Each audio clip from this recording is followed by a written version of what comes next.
Hey, hey!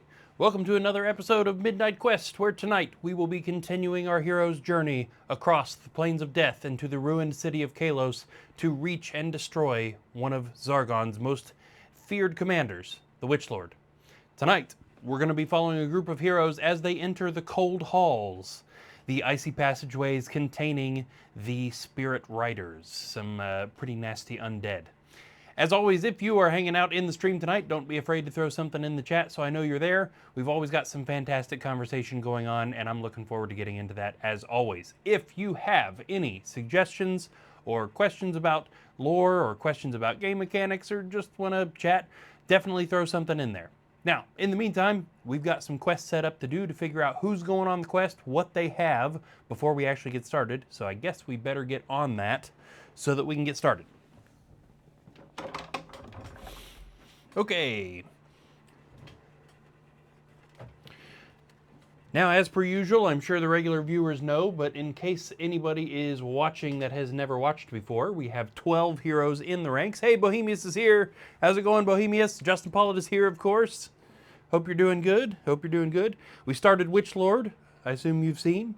We've got 12 heroes in the ranks right now, but only 4 heroes can go on a quest at a time. So we've got these Beatles cards here that line up with a character randomizer sheet on the wall behind me that will help us randomly select some heroes to go on the quest. So let's see what our first hero is tonight. The first hero is the 4 of Diamonds, which is Tiaga the Warlock. Here she is right here, leading the charge tonight, Tiaga the Warlock. And of course, since she's going, we might as well also grab her demon form mini. She has a spell that allows her to turn into this scary looking thing. So we'll go ahead and set that aside for when we need it. The next hero on tonight's quest is the 3 of Diamonds, which is Mordecai the Wizard. Here is Mordecai. Until very recently, he was our newest hero, but he is getting pretty skilled right now. Next up, we have the Jack of Hearts, which is, there we go, Hogard the Dwarf. Here is Hogard. Awesome. And finally for tonight, we have the Ace of Diamonds, which is Treyas the Wizard. Pretty magic-heavy team going into the quest tonight. It's a good thing Hogard is there. Hogard's probably going to be our big damage guy tonight.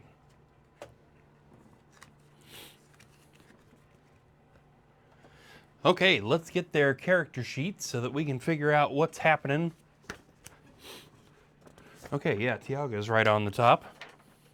So of course on the character sheets we have pretty much everything that we need to know about these heroes, how many dice they throw for attack and defense, what kind of weapons and armor they have, what their body points are, what kind of items they're carrying, what their personalities generally are, and of course their skill sets, which are something that they build over the course of quests. Depending on how many quests they've been on, they are theoretically more skilled at doing what they do. And since those are something that players can kind of choose, we randomize that, so we always need to know what those are. Now the very first thing we need to do, now that we've got this particular set of heroes character sheets, is add up the number of skill set points that they have between the 4 of them and compare that number to a difficulty chart that's also on the wall back here. Justin says, I saw a post someone is selling in Dayton all of the Avalon Hill stuff, wow, for $400. That's insane. That is a really good deal. I wonder why they went to the trouble of buying it all, but they're selling it. Okay, let me do some adding here. So Tiaga's got 18. Mordecai's got 14. Hogard has 20. And Treyas also has 20. That gets us to 72. Okay, which just barely puts us into level 3. Excuse me. So all the monsters in the whole quest have an extra body point. Boss monsters have an extra body point and a potion of healing. And we do, I guess you could call these guys boss monsters. The spirit riders are in this quest. There are 4 of them, and I guess they're technically bosses. So we'll go ahead and give each one of them a potion of healing if they get a chance to use it. But this does mean that all the monsters in this quest are going to be a little bit tougher to kill, which is interesting. And that's something that I've got to keep in my brain. So you guys try and keep me on top of that too. If you happen to notice that I am letting the heroes kill the monsters too easy, most of the monsters in this whole quest should have 2. Yeah, I mean, every monster in this quest should have at least 2 body points. So zombies are going to have 2, skeletons are going to have 2, mummies are going to have 3, chaos warriors are going to have 4. So we've definitely got a little bit of a more difficult quest ahead of us. Next, we need to see if we need to visit the armory, because at the end of the last quest book, we were gifted 2,000 coins by the Emperor for saving him, which means we are loaded right now. So if anybody needs something, now is the time to get it. Okay, so both Treyas and Mordecai could use the Redwood Wand, would give them better long range. Hogard could use Plate Mail. We don't quite have enough gold for all of that, though. It's close.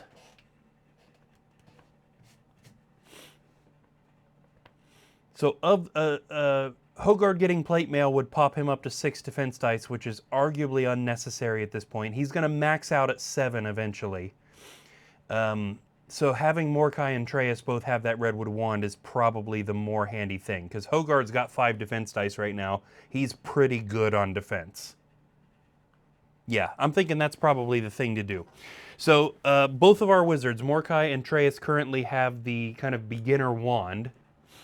Justin says, I'll give them a loan, 500% APR. Yeah, there you go. We're only about 130 gold off from being able to buy all 3 things. We're really close. But for 1,000 coins per wand, we can buy them the better wand. Ooh, you know what I didn't think of? We sell the oak wands. We might actually have enough to get everything. Plus, we'll be selling Hogard's chainmail. Yeah, you know what? We can probably do this after all. It's going to take us down to almost nothing, but there's no problem with that. So right now, we have 2,770 coins.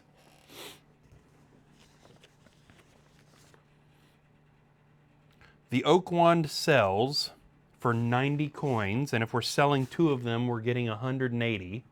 Well, yeah, that right there gets us, doesn't it? And then if we sell Hogard's chainmail, that gives us 250. And then if we minus 2,000, because each Redwood Wand is 1,000, and then a plate mail, which is 900.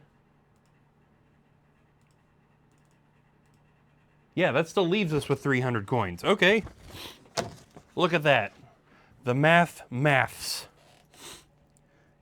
So Mordecai gets a Redwood Wand.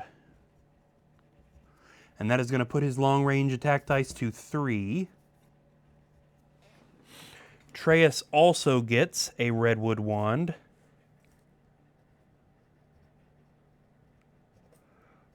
Which is going to put his long range attack dice up to 3.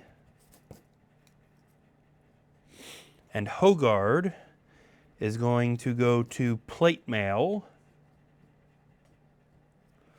which puts his defense dice up to 6. Now, an important note, I changed Plate Mail so that it could be kind of a dwarf-specific item. Now, still several of the heroes can get Plate Mail, but they are, their movement is detracted, essentially. So if any other hero gets Plate Mail, they only get 1 red dice to move, which is almost not worth it then. Justin says, could still loan them money. I'm not the break kneecaps kind of loan shark. Nice. So I went ahead and made it so that the dwarf can ignore that movement roll. So the dwarf is powerful enough that the dwarf can wear the plate mail without being slowed down. And that is just because that's kind of a consolation prize for the fact that the dwarf will not get access to the tier 2 armory. He's one of the heroes that just doesn't get it. So that ended up balancing everything out so the dwarf ends up with the most defense dice, but isn't super slow after that. Now, let's get them their items. Tiaga is carrying a, well, she's got the Talisman of Lore. We don't need to give her that card. She's got a Potion of Defense, 2 Potions of Magic Resistance, and a Potion of Healing. There's all that stuff. She's also got Toolkit Disarm, which means she'll be able to disarm traps. Okay. Morkai has a Pass-Through Rock Scroll, an Airwalk, and 2 Potions of Defense. We got to use up these Potions of Defense. He also has Toolkit Disarm. Pass-Through Rock Scroll and an Airwalk. Okay.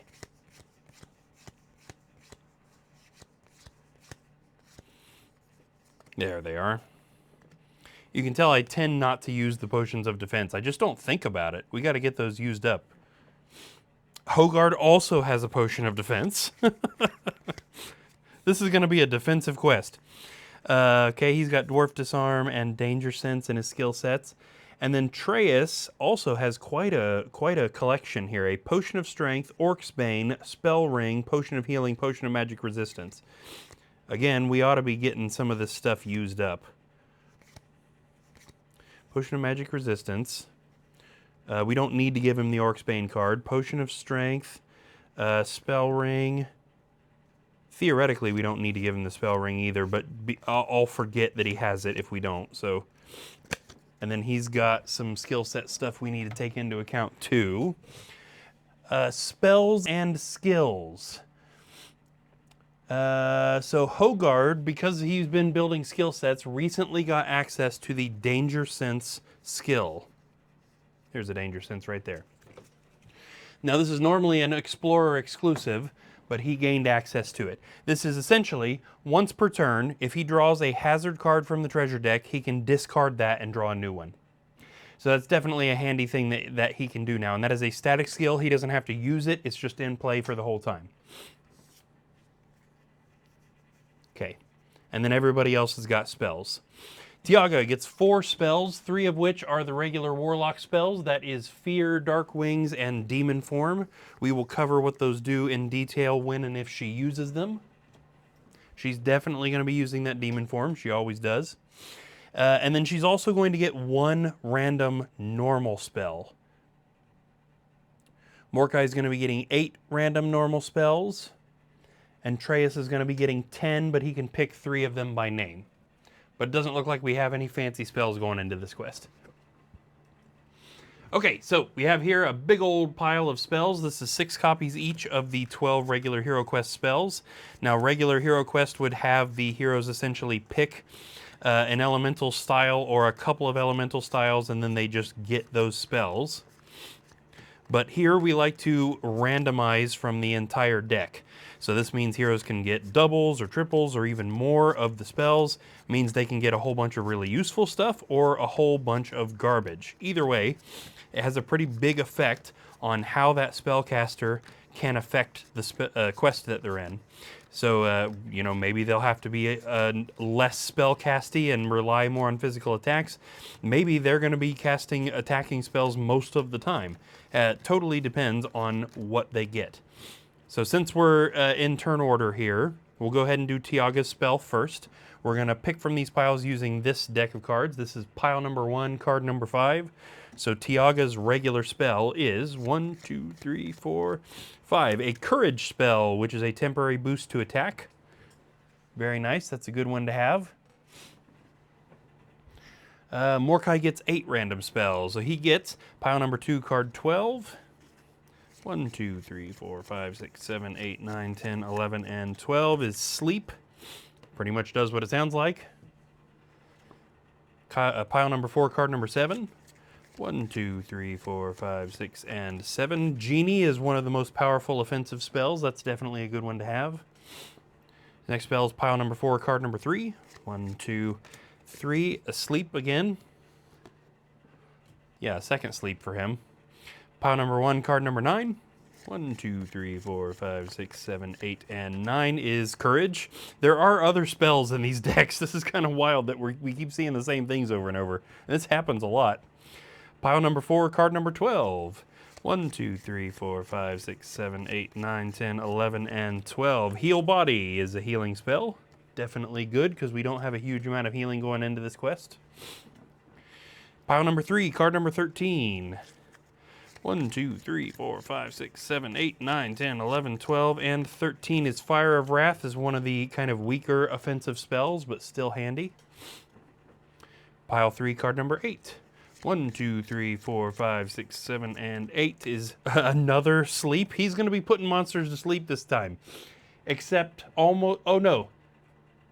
Okay, that's cool. Well, this is how it goes. All of the monsters in this entire quest are undead. Those sleep spells are totally useless. He has 3 of them, and he will not be able to use them at all.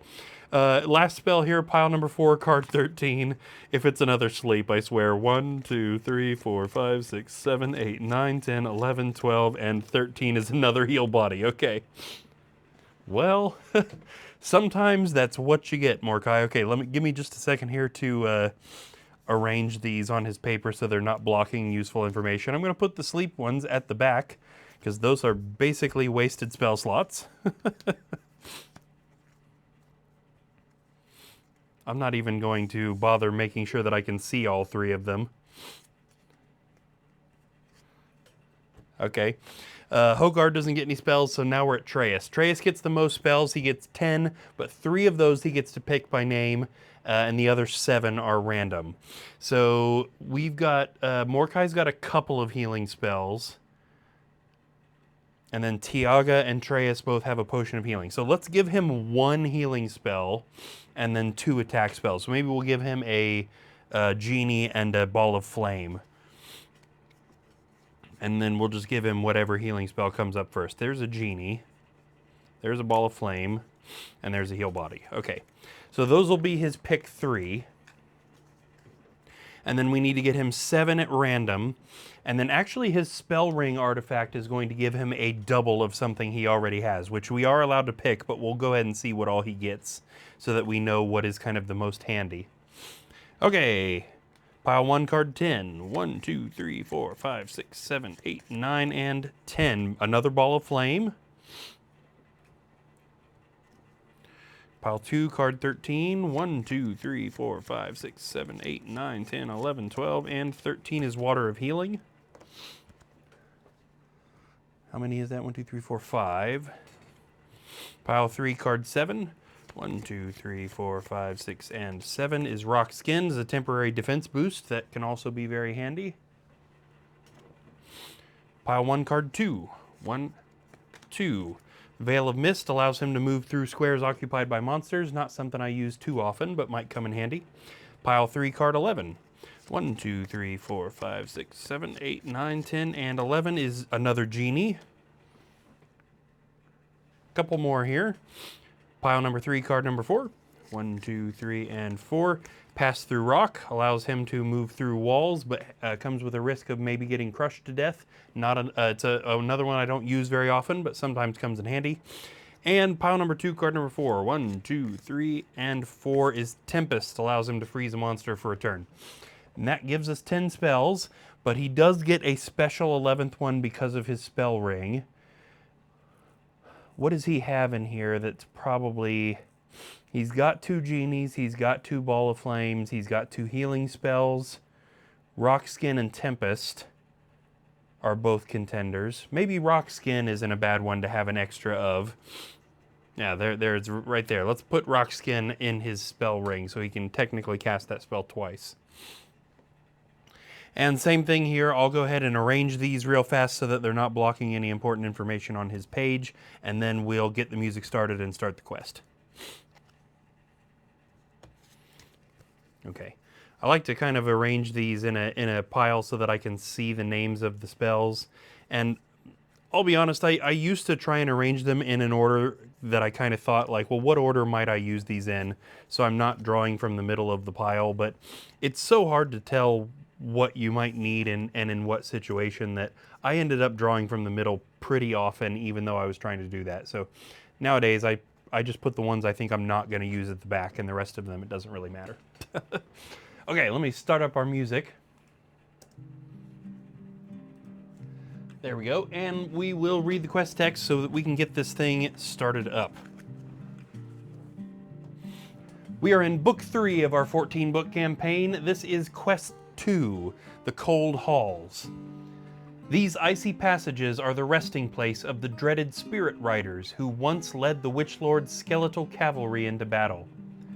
They now lie dreaming of past glories, waiting to be summoned to the Black Banner once more. You must find your way to the spiral stairway to reach safety and continue on your quest. So not too much going on there, basically just head in, try and find the next place. If you remember, they are currently traveling through underground passages underneath the city of Kalos, which is where the Witch Lord is. The Witch Lord knows they're there. There is no element of surprise. They are just basically coming to defeat him, and he's trying to get him. He's kind of welcomed the challenge. Okay, we are starting on an entrance room, which we have here, so we'll just go ahead and stick the 4 heroes in our entrance room. And we actually need to switch cameras because the entrance is over here. Where is it? It is right here. Leading into that. And actually I'm gonna not put that right up against the board here just because there are a couple of walls immediately. We've got a center square, and then, you know, fairly obviously, because what else would it be, there's a door right here. Now, this is not a particularly long quest, honestly, so I'm not expecting this episode to go on for too long tonight. This is kind of it's a little bit of a break quest, to be honest with you guys.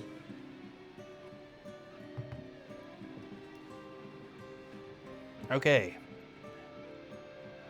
Adjust that camera just a hair here, and then we can get started. Okay, starting with Tiaga the Warlock. She has several options, but a little bit less than we have been seeing recently. Is there, we can say right off the bat, there's no point in searching this square for a secret door. It literally could not go anywhere. Whether or not that square is trapped is a different thing entirely. So will she search for traps, cast her demon form, or ignore all of that and just move right in? She is going to search that square for traps. And it is a little bit of a troll. There are no traps on that square. But it wouldn't surprise me if they had put something really silly there that would have hurt, like a pit trap. That would have been kind of funny, and it's surprising they didn't. Second action, demon form or move. She is going to go ahead and cast her demon form.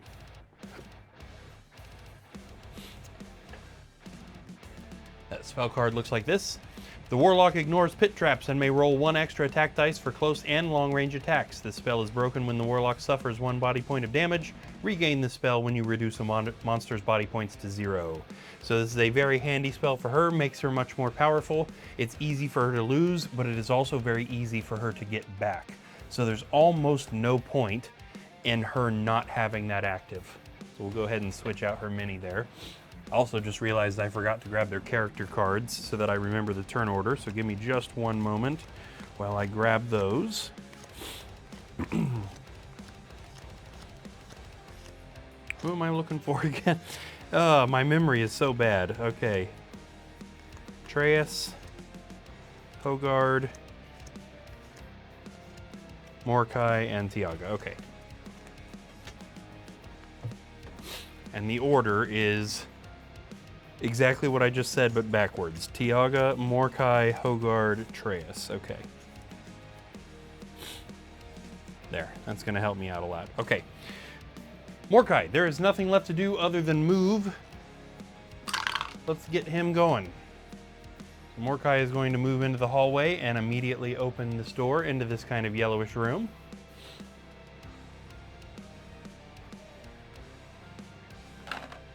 In this room is a whole bunch of whoa. We got 3 zombies.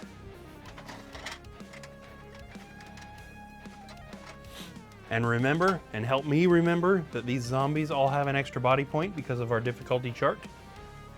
Zombies here, here, here, and here. And also 2 mummies.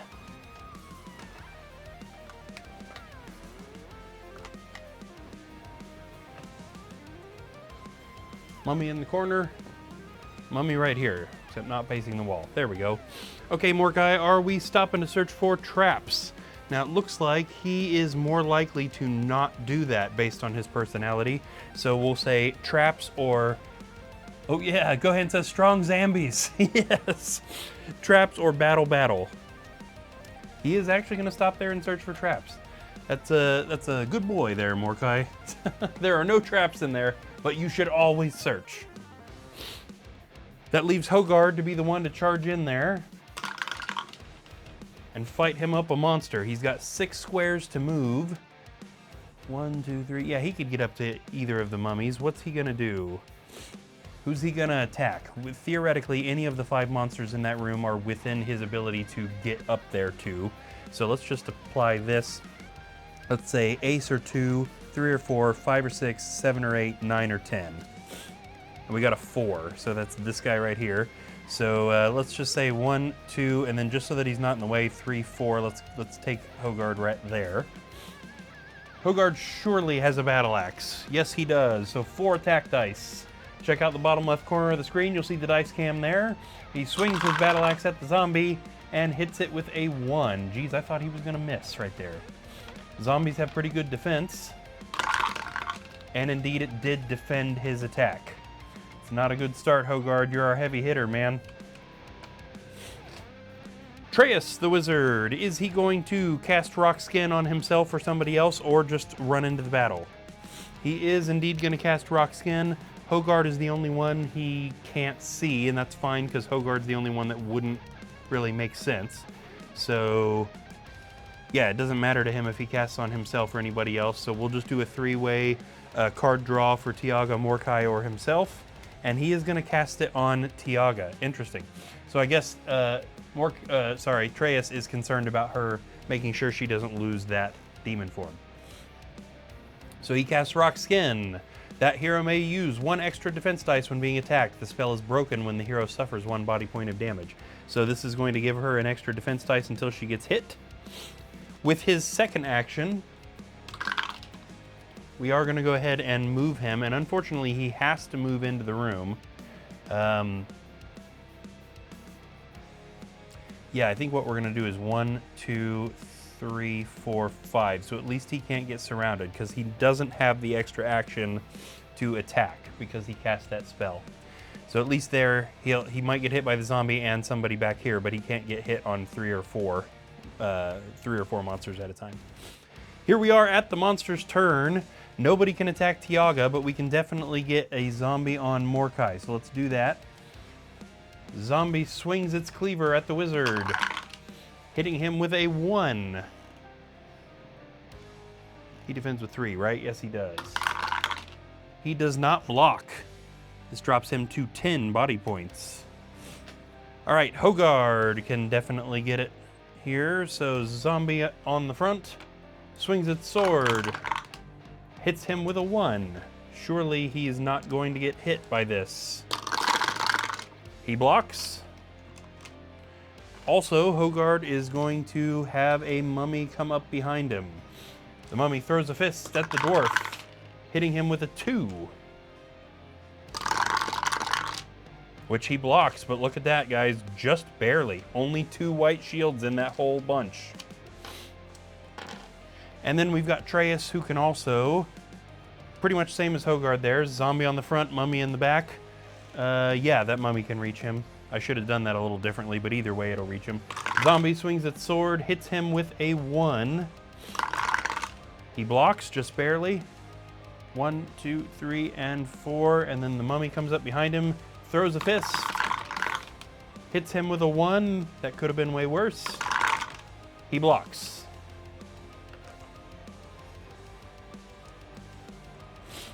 Excellent. Yeah, we might as well dive them right into situations like this. Again, this quest, pretty short, not anything like too breathtaking going on in this quest, so I'm not too worried about playing this overly safe. Okay, Tiaga. Tiaga's in a weird situation right here because she can't go anywhere. Mordecai is in this square and she can't go past that zombie without casting something like Veil of Mist, which she doesn't have. Luckily, even though it doesn't look like it, this door is open. We're treating this as an open door. I just don't usually open the doors because they're kind of in the way. But if we open the door, this will help visually, so she can actually see that zombie. Even though she technically hasn't entered the quest, she can see that zombie. So let's start her turn by firing at the zombie standing in front of Mordecai. Now she has a redwood wand, but because she is in her demon form, she's throwing 4 attack dice long range. It makes her our strongest long range attacker while she's in demon form. She sends a blast of energy at the zombie, hitting it with a 2. It blocks one and not the other. This normally would kill it, but because of the difficulty chart, it doesn't quite kill it. And she actually has nothing else that she can do since it didn't die. Yeah, nothing else she can do right at the moment. So we are now at Mordecai the Wizard, who is the one that is standing right there. What can he do? I bet a good old Fire of Wrath would finish this guy off.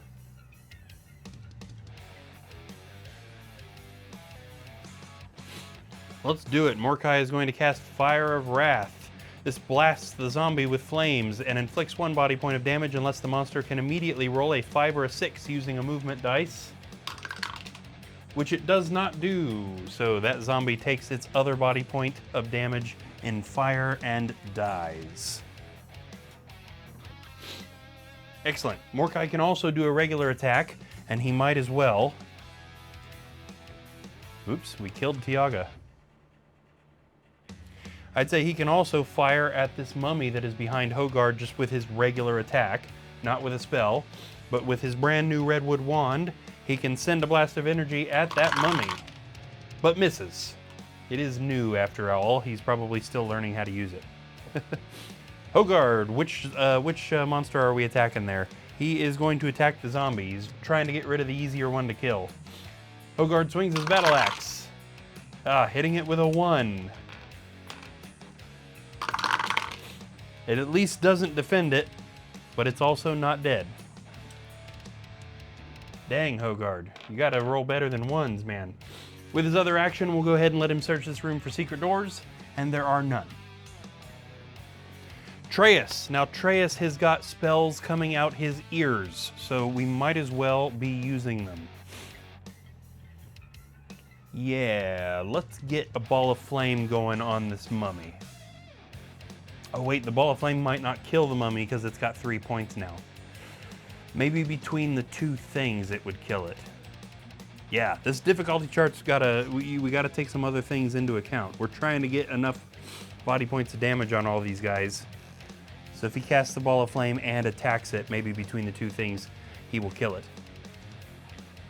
Trey is casting Ball of Flame, enveloping the mummy in a ball of fire. The monster then rolls 2 movement dice. For each 5 or 6 rolled, the damage is reduced by 1 point.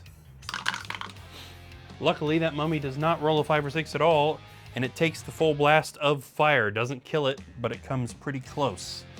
Treyas follows that up with a swing, actually of his fist, because he has been in physical training and is strong enough to not wield a normal weapon.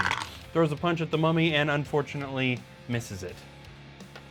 A valiant effort, though.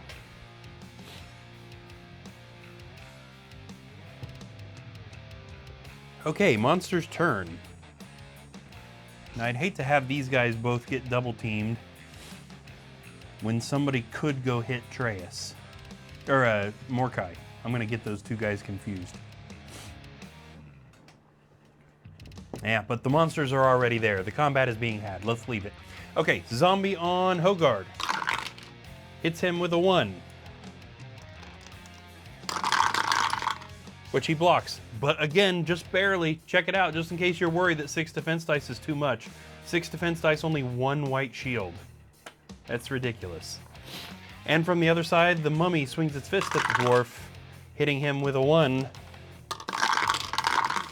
which he blocks. Treyas here is in much worse shape. He has way worse defense. Zombie swings its sword, hitting him with a 1, which he blocks just barely, and the mummy swings a fist, but misses him. Wow. Nobody took damage on that. I can't believe that. That's kind of wild. Justin says, what school of magic casts from the ears? Yeah, that's a good point. And yes, it is my birthday. Yes, indeed. Thank you, Justin. That is much appreciated. That means a couple of things. First off, I am 35 today, which I imagine may surprise some of you. People always expect me to be older than that. Turned 35 also means that I had my very first ever guitar lesson 31 years ago today. I mean, well, okay, so actually yesterday. It's after midnight, so it's technically not my birthday anymore. But that's a weird thought. I have been playing guitar for 31 years now. Weird. Okay, Tiago, let's get her moving in there. 1, 2, 3, and she is stronger attacking from long range, so let's leave her at long range right at the moment, and we can keep trying to get rid of this mummy right here, attacking Hogard. She sends a blast of energy at the mummy, hitting it with a 2. The mummy attempts to defend, blocks one but not the other, taking a point of damage. We use a lot more skulls when the difficulty chart boosts the monsters up like that. Morkai can also fire at the mummy, a little bit weaker than Tiaga did, but might as well get going on that. Hitting it with a 1, which it blocks. Poor Morkai, nothing else can be searched for. What can he do that's helpful here? He's got a genie, but that feels like a little bit overkill. He's lost a body point, so he's not benefiting from the wizard staff like normal. Courage is probably also a little bit overkill. Honestly, I think it benefits him the most to just continue standing there. Yeah, I think that's the way we're gonna go. Okay, Hogard, are we attacking the zombie or the mummy? He is actually gonna turn around and try and help get rid of this mummy. Hogard swings his battle axe, hitting the mummy with a 2. It blocks one and takes another. They're just chip damaging this guy out. It's still not dead.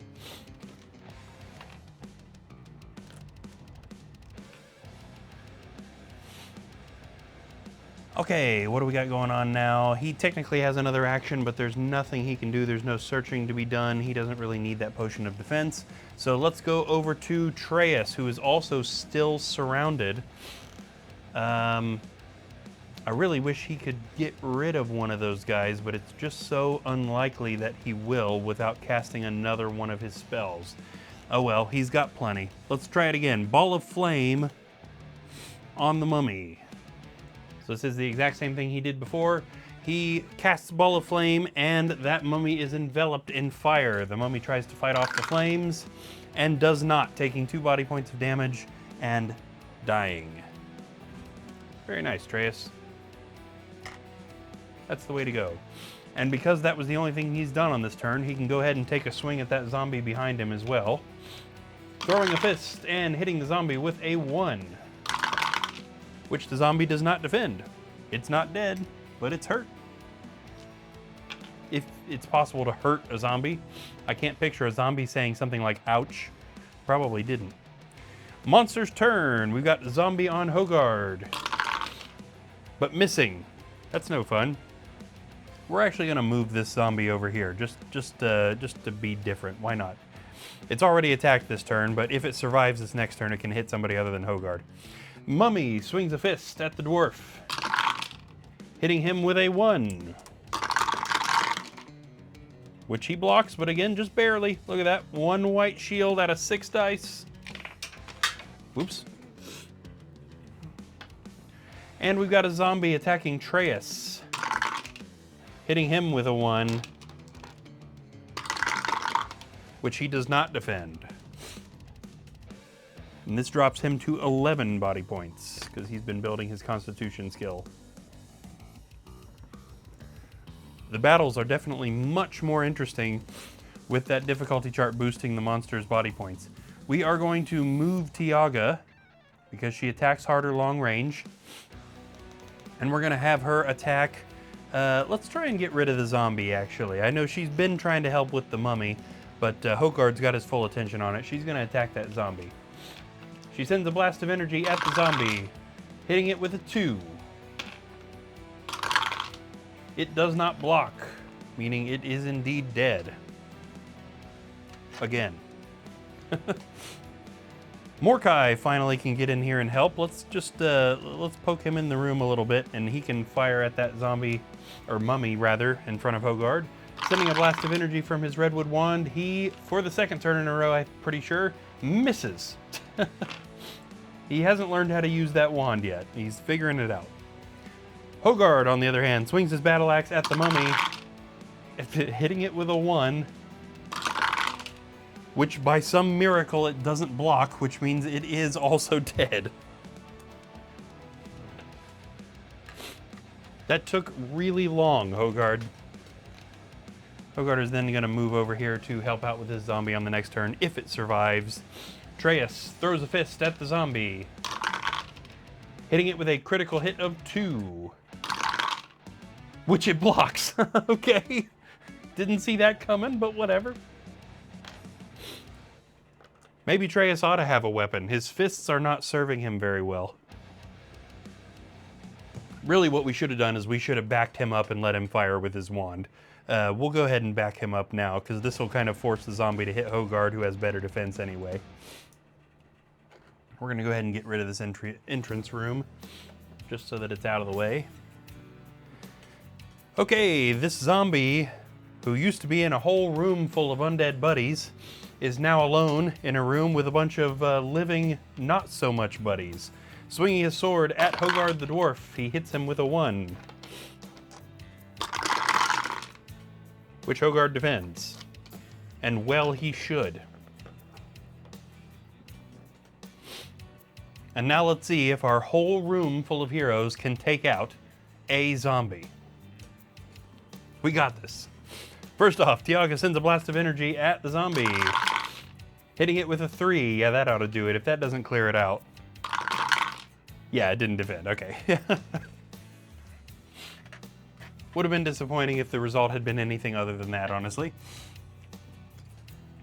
Okie dokie, Tiaga, what's her personality stuff? Yeah, she doesn't really care about what she searches for, so she's got the option. Treasure or leave the room. She's gonna leave the room. 1, 2, 3. Okay, friends, we got a fancy thing going on today here. The astute among you may have noticed this already.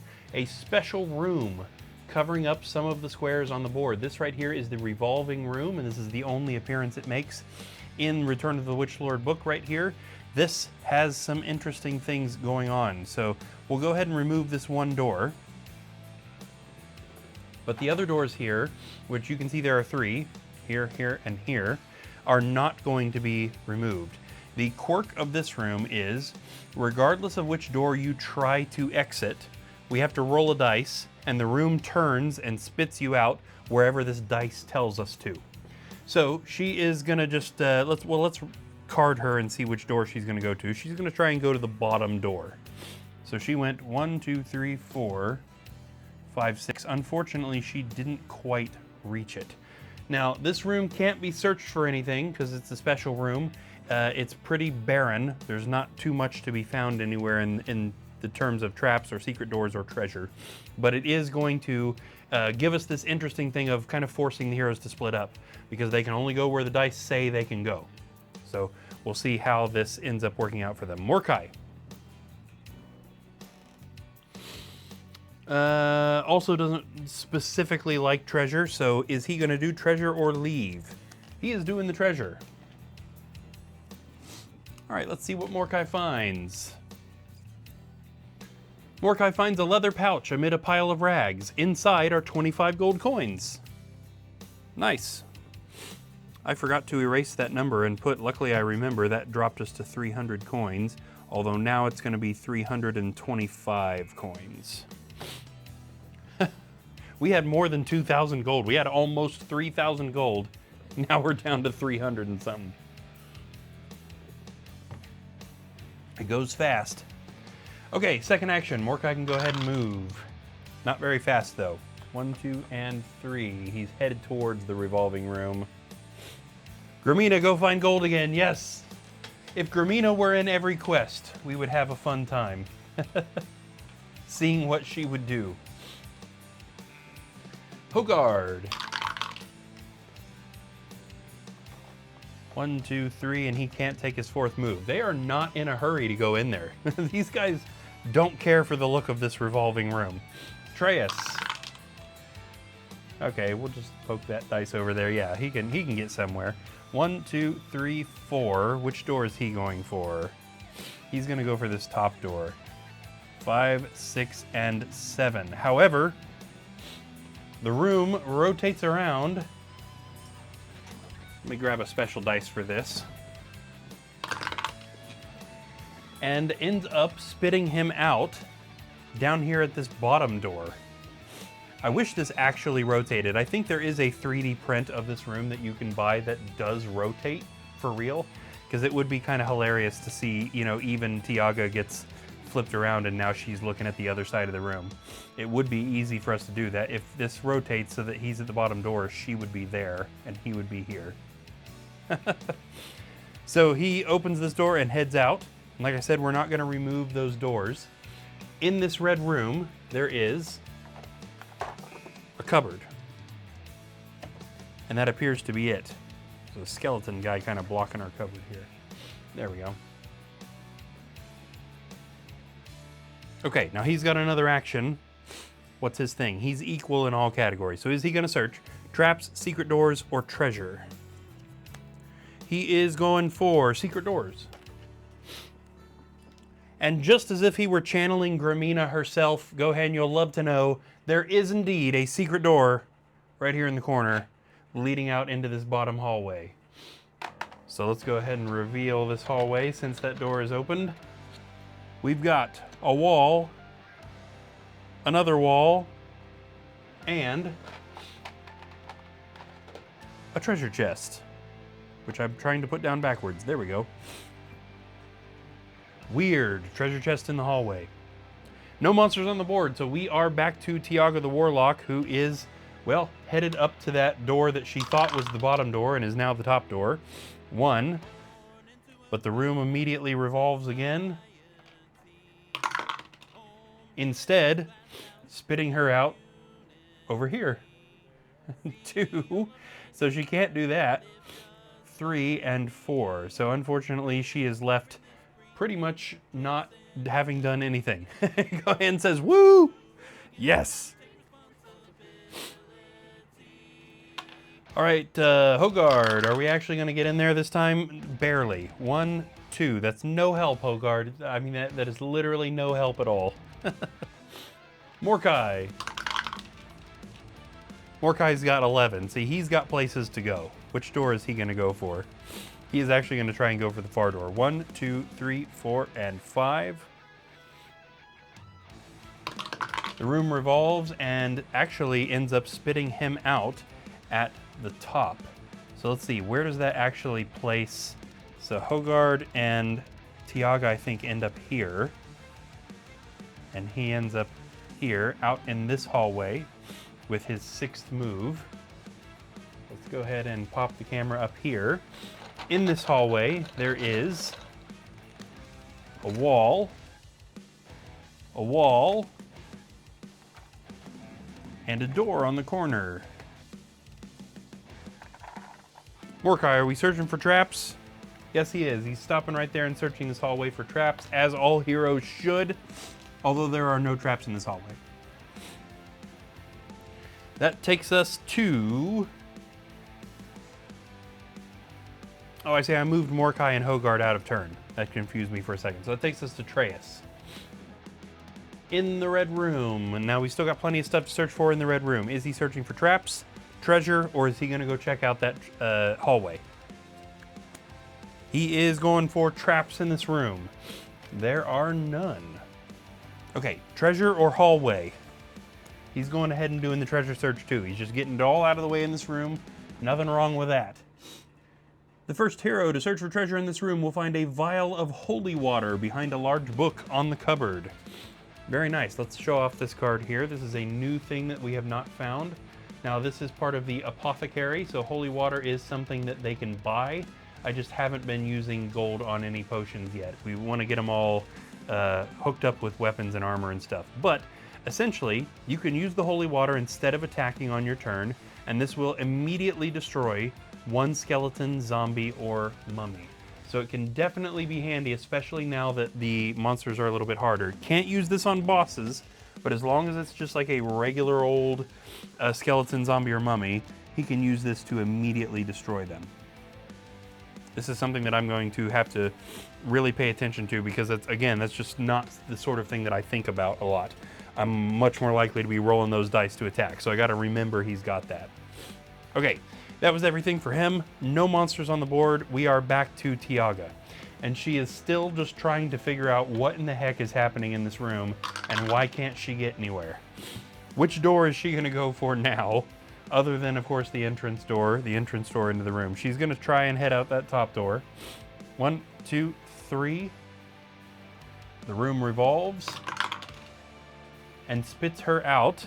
Oh, actually, out at the far door. So this is going to put Hogard back where he actually was and spit her out right here at 4, which we can't see. Here we go. In this new hallway, there is a wall, a couple more walls.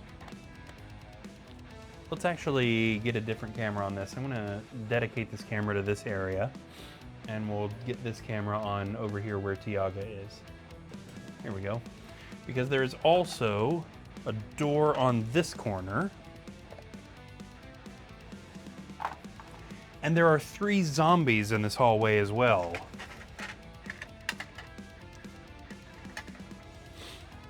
So we've got zombie right in her face,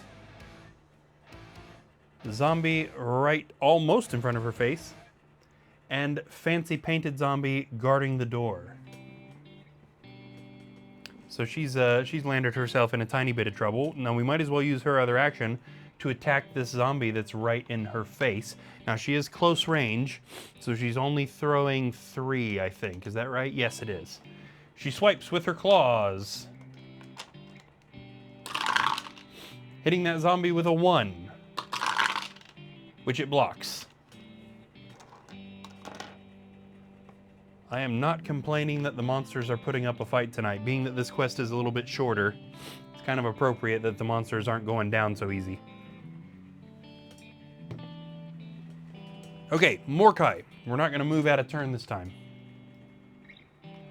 Mordecai is in his upper hallway headed for this green room. He knows that there are no traps in this hallway. There's also not really any point in having any secret doors because where would they go that we can't already get to?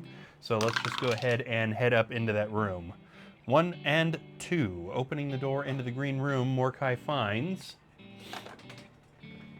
an ornate tomb. Let's actually put it on a carpet.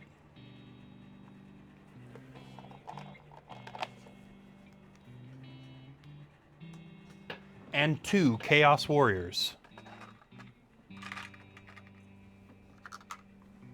Not really the sort of thing you'd want to find, especially as a wizard. All right, Mordecai, are we searching for traps? Yes, he is. He is going to stop right there and search this room for traps, and there are no traps in that room.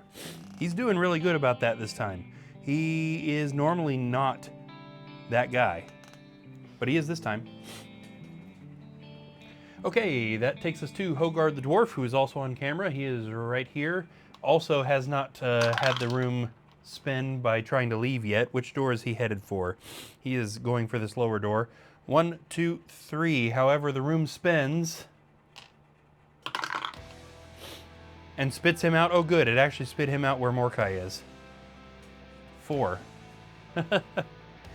And he had a 7 total. 5, 6, and 7. So we'll go ahead and get him in the room so that he can fire at one of those Chaos Warriors. What else does he have going on? Yeah, the Holy Water won't help him. Potion of Defense isn't really going to help him. I need to remember to be using up some of this stuff they've got. Hogard loads an arrow into his crossbow and fires at the Chaos Warrior in that corner, hitting it with a 1.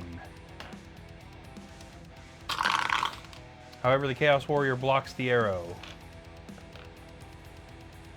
Ooh, buddy. Okay, and that takes us to Atreus the Wizard, who has now completed all the searching in the red room, which means he just needs to go down there and search out what's going on with that chest. 1, 2, 3, 4. He has apparently elected to do it on the next turn, though. That must be a very interesting looking room, so he's just kind of hanging out and checking out the scenery. Or he's not really feeling like fighting today, and he's just kind of passing the time. Okay, monster's turn. Both of these Chaos Warriors are going to head towards Hogard. 1, 2, and 3. Chaos Warrior number 1 swings its axe at the dwarf, hitting him with a 2. He blocks one, but not the other, dropping him to 11 body points. Look at that. Again, just in case anybody was worried that 6 defense dice is overkill, he just took damage. 1 white shield out of 6 dice. I don't know if I just have a supernatural bad luck with dice rolls, or if it's actually just not all that weird for that to happen. 1, 2, 3, 4, 5, and 6. Second Chaos Warrior swings its axe at the dwarf, hitting him with a 1, which he blocks.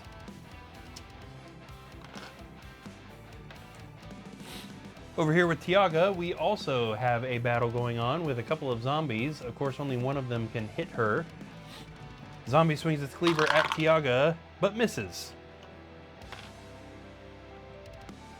It did so good blocking her attack.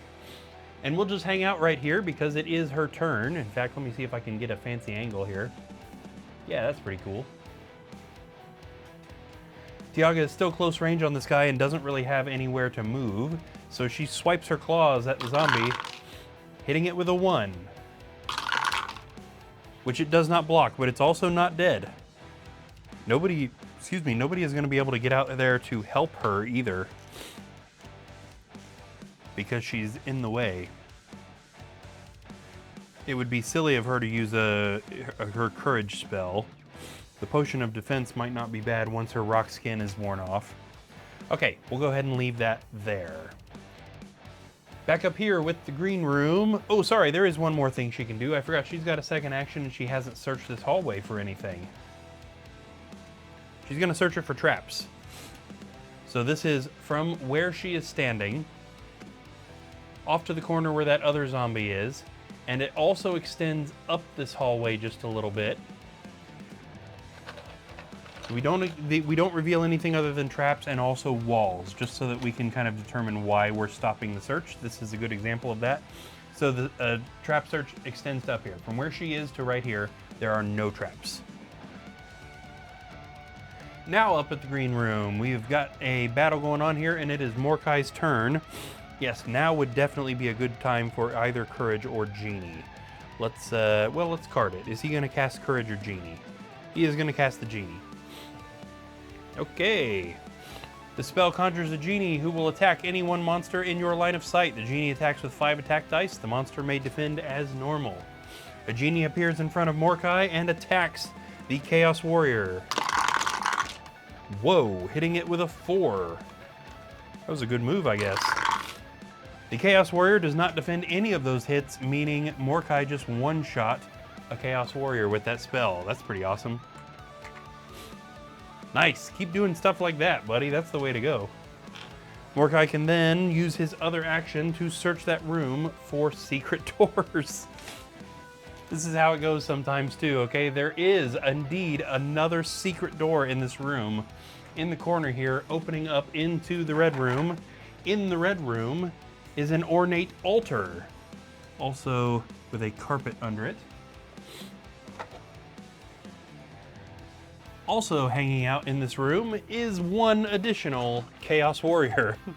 So he's just kind of opened up another monster to come help with the fight. Whoopsie daisy.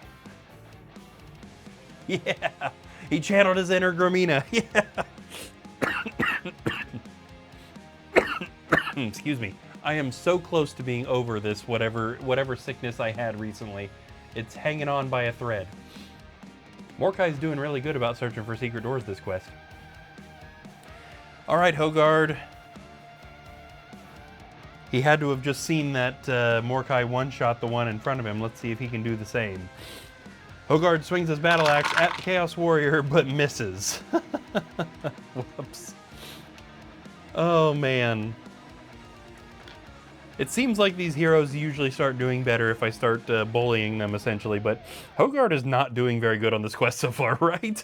He's just kind of trying really hard and not getting anywhere. Yeah, and there's nothing else he can do. Drinking that potion of defense would give him 8 defense dice for the next attack, and that's silly, right? Even if he gets hit, he's got 11 body points. It's not even that big of a deal. He needs to hand that potion of defense to somebody else, is what he needs to do. Okay, that takes us over to Traeus the Wizard, who is just kind of slowly heading his way down into this hallway. That's a little bit more like it. Are we going to stop here and search for traps, Traeus? No. No, he says, I don't do the traps. We are not worried about traps here. 2, 3, and 4, which means he is searching this treasure chest for treasure. Which is stupid, because you should always search for traps. Traeus, you moron, this chest was trapped. And unfortunately, he's just sprung that trap. This is a poison needle. If a hero searches for treasure before the trap is disarmed, they lose 3 body points. So that was a nasty trap, too. The trap triggers and the poison needle pops out, costing Traeus 3 body points and dropping him to 8. Justin says, always trap chest. Yes. Yes. Not literally, but often enough that you should assume that. Absolutely. Trap chests are extremely common. However, he does also get 300 gold coins, which was in the chest. So at least it wasn't empty. So this brings us up to 625 total. I'm gonna blow my nose real fast here.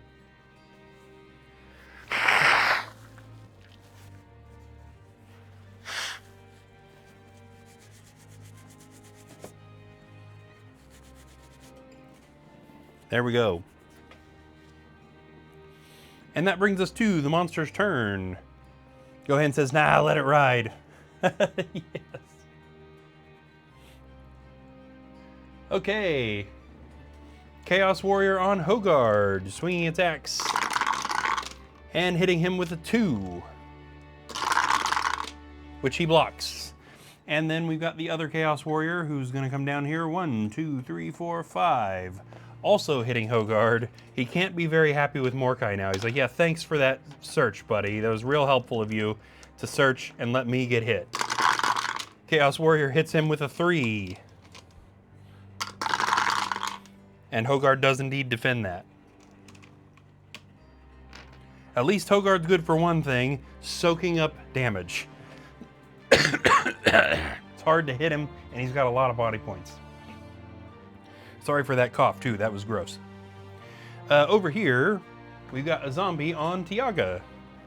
Let's see if we can get our cool angle back. Yeah. Zombie swings his cleaver at Tiaga and again misses her. Didn't get very farther. This is the second turn in a row that zombie has swung and missed. Okay, that means we can just go right back here. See, can Tiaga finally get rid of this guy? That would be really handy. She swings her claws at the zombie, hitting it with a 2. That's a good sign. And it does not defend either, which means that first one is dead.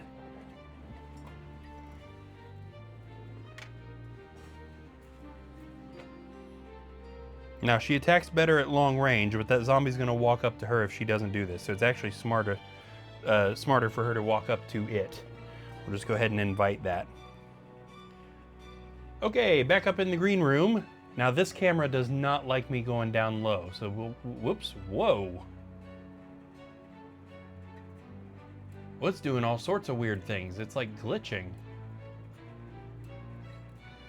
That was odd. It's a little bit better of an angle than we had, though. It is Mordecai's turn. What other kind of tricks does he have up his sleeve? He's got courage. Let's do that. He'll cast courage on himself. He could cast it on Hogard, and Hogard would do 6, but Hogard has been doing garbage damage. Although casting it on himself only puts... Oh no, he'd be doing long range, so yeah. Let's do... I think it makes more sense. He is going to cast the spell on himself.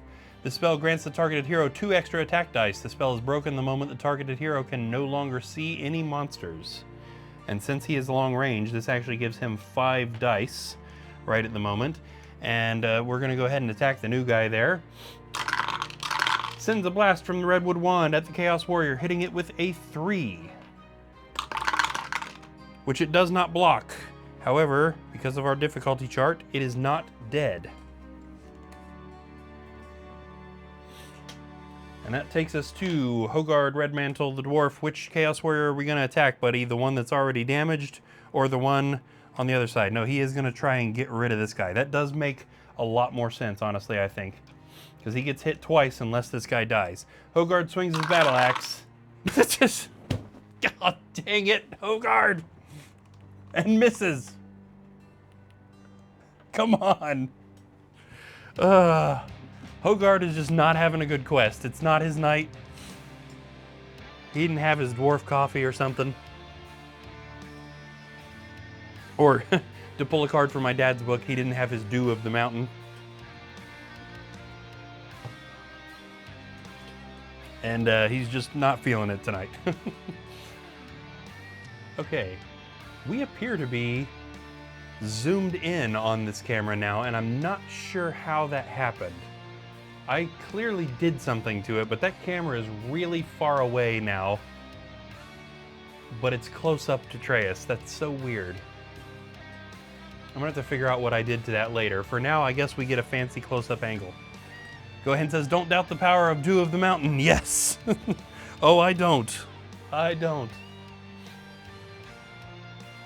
Okay, poor old Treyas just smacked himself with a poison needle and has to mope his way back up and hope they don't find out about it. 1, 2, 3, and 4, and he is clearly moving quite a bit slower now. I'd feel sorry for the guy, but that was his own dumb fault. Okay, monster's turn.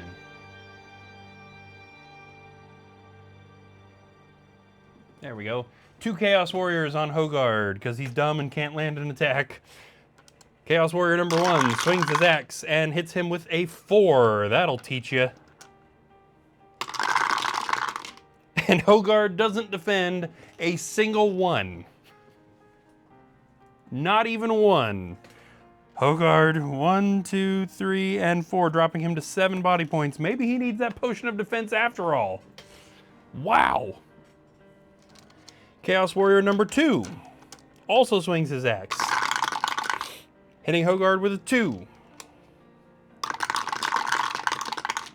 No way! He again, didn't defend a single one, dropping him to 5 body points. Justin says 1 more hour and I hit 24 hours up. Ooh, you need to go to bed, dude. Gohan says defense, not even once. Yeah, no kidding. It's just like drugs. I can't believe that that happened twice in a row. That is insane that he would defend nothing with 6 defense dice twice in a row. That could have killed him almost. Yeah, wow, okay. Well, there you go. And then over here, we've also got a zombie on Tiaga, the much smaller threat. Zombie swings his cleaver at Tiaga and hits her with a critical hit of 2, okay. But she's got rock skin. And she does indeed block that attack. See, that's how you do it. Gohan says, does he have ADHD? Maybe he does. It kind of seems like it, doesn't it? Jeez. Okay, it is Tiaga's turn again, and I'll tell you we're going to do some fancy moves here. Again, she attacks harder when she's long range. So she's going to back up a square and shoot at this guy. Sending a blast of energy from her Redwood Wand, she hits that zombie with a 1, which it blocks. That is unfortunate. I really thought we were doing that move so that she would take it out in 1 hit, but I guess not. Back up here, we have a much different situation that we are looking at all of a sudden, because it's starting to seem like Hogard maybe should have sat this quest out. Mordecai is going to start his turn by casting Heal Body on Hogard, which shouldn't be necessary, but Hogard has just taken a lot of damage. This is going to pop Hogard back up to 9 body points. And with his other action, Mordecai is going to shoot at that Chaos Warrior that is damaged already. Mordecai sends a blast of energy from his Redwood Wand and misses. What is happening right now?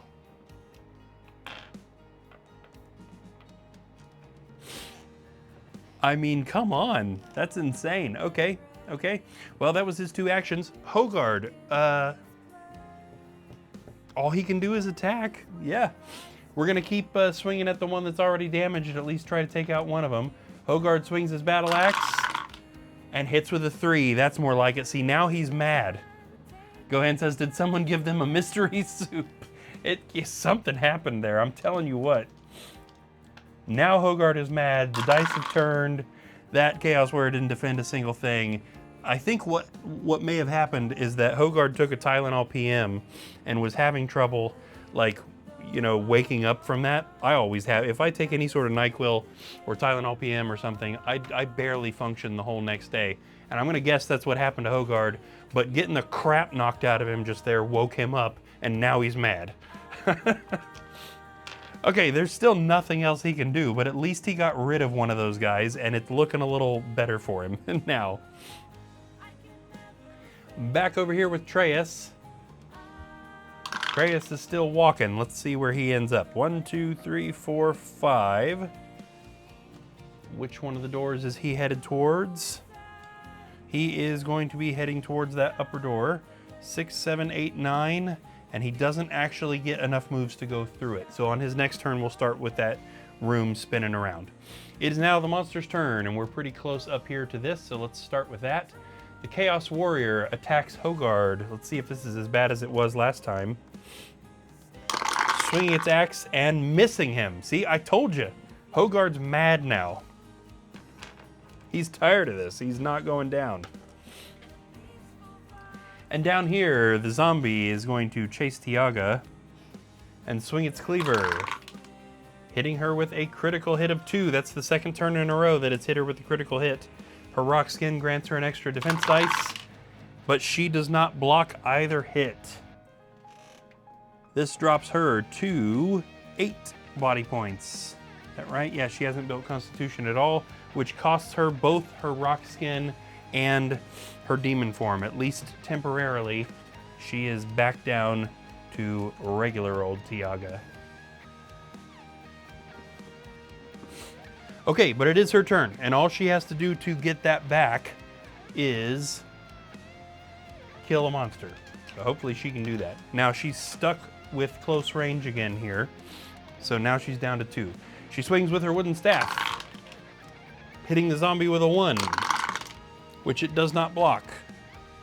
Taking the damage. Not dead, but a little closer. And she can go ahead and search this hallway for secret doors since she hasn't done anything else. And she does detect something odd, but it does not reveal itself to her. We'll leave that at there for now. Okay, Mordecai. He's got another healing spell, but I don't think that's necessary right at the moment. Let's go ahead and move him 1, 2. We don't need to roll for that because he's guaranteed at least 2. He can get a little bit of a better eye shot at this guy. Excuse me. And he sends a blast of energy out of his Redwood Wand, hitting that Chaos Warrior with a 1. Which it definitely very blocks. It was a nice thought, but it didn't quite work. Hogard. Hogard's mad. Can he get rid of him? Hogard swings with his battle axe, hitting it with a 3. That won't kill it, but it'll be really good damage. The Chaos Warrior does not defend any of those 3 hits. That's the way to go. Bumped that guy pretty hard just there. And then that, of course, takes us to Treyas, who's back here in the revolving room. And we need to roll to see what he is moving. 8, and he immediately tries to open the door, which the room revolves, and spits him out Oh, darn it. It actually spits him out back in the red room where he just left. So that's 1. So he's got to go back in. 2. He's going to go 3, 4, 5. See where it spits him out now. Oh, no way. 5 is also 6. This poor guy can't get out of here. So 7, 8. And on his next turn, we'll see where he goes after that. All right, monster's turn. Let's go ahead and head back up over here. The Chaos Warrior is going to attack Hogard. Swinging its axe. And hitting him with a 2. Which he blocks.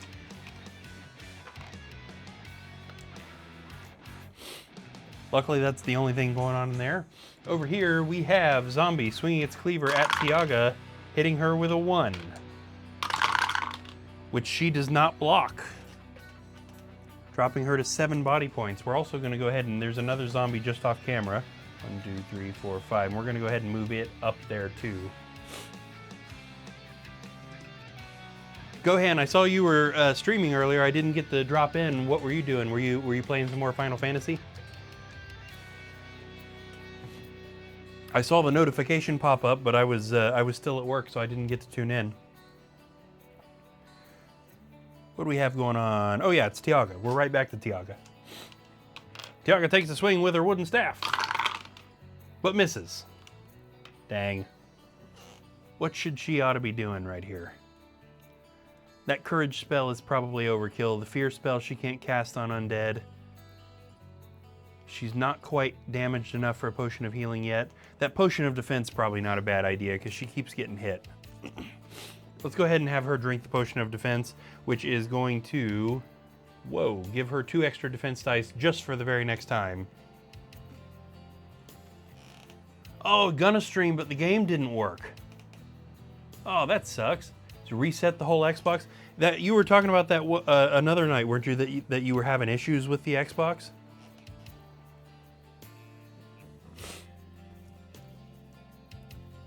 Erase that potion of defense off her sheet. All right, that's going to take us up to Morkai. Stupid Xbox. Yeah, no kidding. What is the deal with that thing? I mean, it surely isn't old yet. I think I mentioned in that last stream, I've got a 360. It's the only Xbox console I've ever owned, but I've owned 2 of them because the first one redlined. Well, actually, it was strangely it was because of GTA. I bought GTA 5 and then the Xbox wouldn't play it, and then it redlined. So my brother and I went to Walmart in the middle of the night. This is back when Walmarts were open for 24 hours, and bought another Xbox 360 so that the game would play. Morkai shoots with his redwood wand, hitting the Chaos Warrior with a 2. And it does not defend. That Chaos Warrior is dead.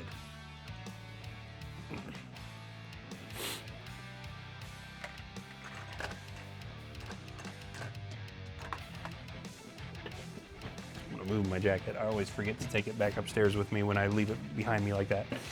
Nice. Okay, so Morkai did that. That means he could search this room for treasure or leave. He is going to leave. Is he going to the red room or is he going back to the revolving room? He's going back to the revolving room. So he's just leaving Hogard to take care of the treasure searches in both of these rooms. There we go.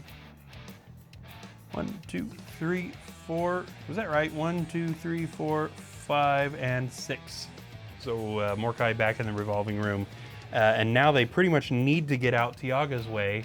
And she's blocking. She's blocking the way. So she needs to clear the path there for those guys or they literally won't be able to get out that door.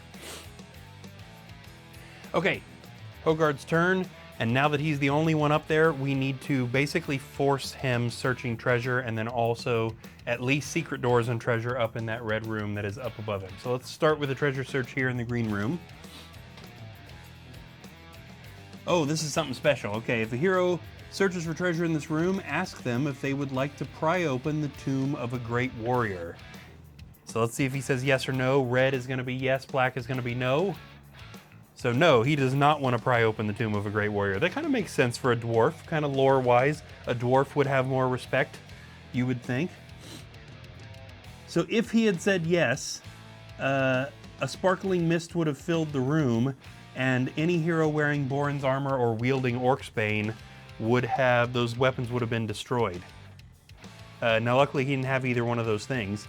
Atreus had Orcsbane though, so that could have been bad. Yet no treasure in the tomb, so unfortunately there's nothing in here. Second action, we just need to get him up there to that red room. 1, 2, 3, 4. Let's move him up here. Now is he gonna stop right there?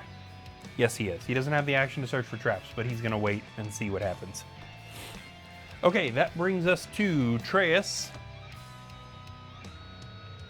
who is desperately trying to leave this room, and now, unfortunately, they are locked behind rolling a 6. Bohemia says, never understood this quest punishment. Yeah, me neither. I mean, that's such an odd thing to punish you for by losing important artifacts by searching for treasure. And, you know, that's such a weird prompt, too.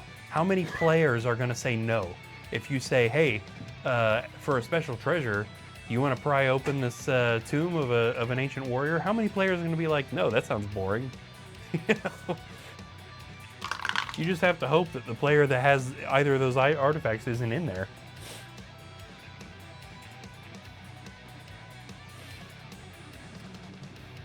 Okay. Atreus. Yeah, Atreus is trying to leave this room. Kid's finally asleep, eh? Took him long enough.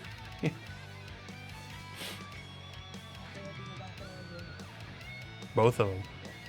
Ugh. Jeez. Okay, poor Atreus is gonna head up to this upper door. 1, 2, 3. And let's see where it spits him out. Now, unfortunately, right now, we are in a big predicament because the only way that they need to go now is this way, where Tiaga is. But because there's Tiaga and 2 monsters, they can't go out that way. So it kind of doesn't even matter what he rolls here. It's not going to get us where he wants to go. Yeah, and that is actually the entrance room. 1, 2, 3, so 4 sticks him back over here, which is frustrating. Oh, I see Gohan commented, let me finish this move so that I don't lose track of how many he's moved. 5, 6, 7, 8, and unfortunately he's out of, or no, he rolled a 9. He can go one more. Where did he go? Oh, and he gets the 6, but he can't go out there because Tiaga's standing in the way. And he doesn't have, he's got the action that he could cast Veil of Mist, but then he doesn't have any more movement. Ah, that sucks. Gwen says, it seemed to work fine the other night, but now it just doesn't do anything. Oh, it doesn't do anything I want it to. Man, dude, that technology, sometimes, it's like technology literally only does whatever it wants, not what it's designed to do. Okay, so monster's turn here. We've got this zombie on Tiaga. Yeah, sorry, my brain just kind of broke there. Zombie swings its cleaver, hitting her with a 2, and she is benefiting from a potion of defense right at the moment. Wait a minute, it didn't hit her with a 2, that was only a 1. Right? Roll that footage back. Am I right? I think it was only a 1. And she still, well, it doesn't matter. She didn't defend it either way. Jeez. So she's down to 6.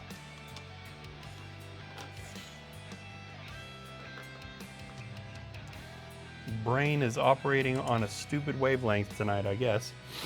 And that means Potion of Defense out of there, of course, goes in the discard pile there. She needs help. Honestly, she's in bad shape. Maybe she should be casting that Courage spell just to get rid of these guys, because she is not doing a good job of getting rid of them. Okay, and it is her turn, and tell you what, I was gonna save this Courage spell, because again, we know that those Spirit Riders are in here. I was gonna try and save this Courage spell for that, but she's kind of stuck out here. She has to do this by herself. So let's go ahead and have her cast her Courage. Here we go. The spell grants the targeted hero 2 extra attack dice. The spell is broken the moment the targeted hero can no longer see any monsters. So pretty much for the rest of this fight here. So she's got 4 attack dice now, even close range. Swinging her wooden staff, she hits the zombie in front of her with a 2. Whoops. Which the zombie does not defend. Good, she has got at least one of them out of the way. And just so that people coming through that door actually can, we'll go ahead and move her up.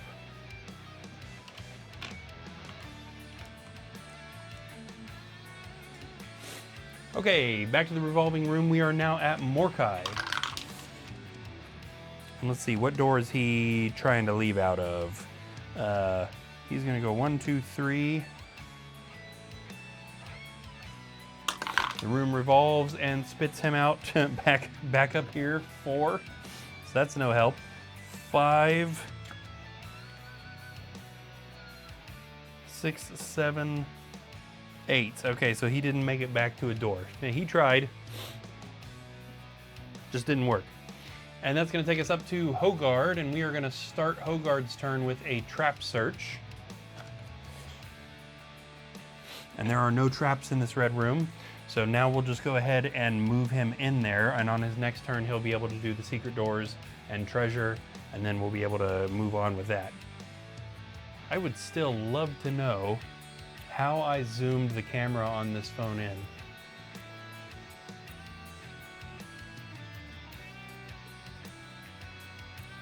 It is not sitting where it's supposed to.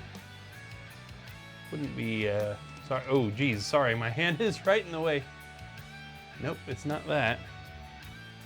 I have no idea how I did that, it's wild. And we are at Treyas, who I guess we'll just let him try and leave out this door again. I mean, technically we put him there right at the end. So he's rolled an 8.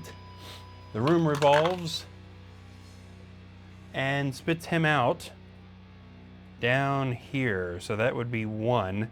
I realize I'm not moving Morkai around like I was the other heroes earlier. 1, so 2, 3, 4, 5, 6. It does actually let him leave that way. 7, but that's not helpful. So he's going to come back in, and 8 and just hang out there. This is the other kind of frustrating thing about this quest too. The revolving room is a really interesting concept, but then like when we're down to only one way left that we need to go, and the heroes just can't for the life of them get that roll.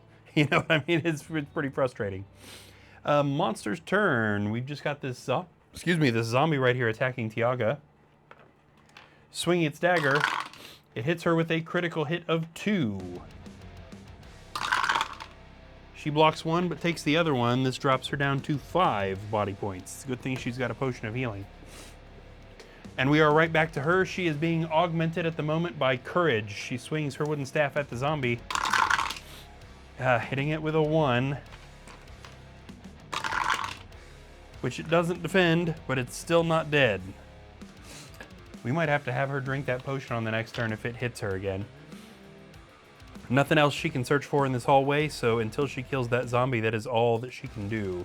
We are back over here to Morkai the Wizard in the revolving room, trying to leave out the correct direction. He was clearly heading for this door down here. 1. Bohemia says, at least the writers should have reintroduced lost items in a sequential quest. Yes, yeah, agreed. I didn't need to draw the card there. I needed to roll the dice. 1. And yeah, it did actually spit him out right here. 2. Did they hand out, now I know they hand out Orcsbane again in Spirit Queen's Torment. Did they hand out Boren's Armor somewhere else too? I don't remember now. 2, 3, 4, 5, 6, 7, 8. It's actually, funnily enough, it's letting them go the ways they're trying to go, which is kind of ridiculous. I'm gonna shuffle my randomizer deck here.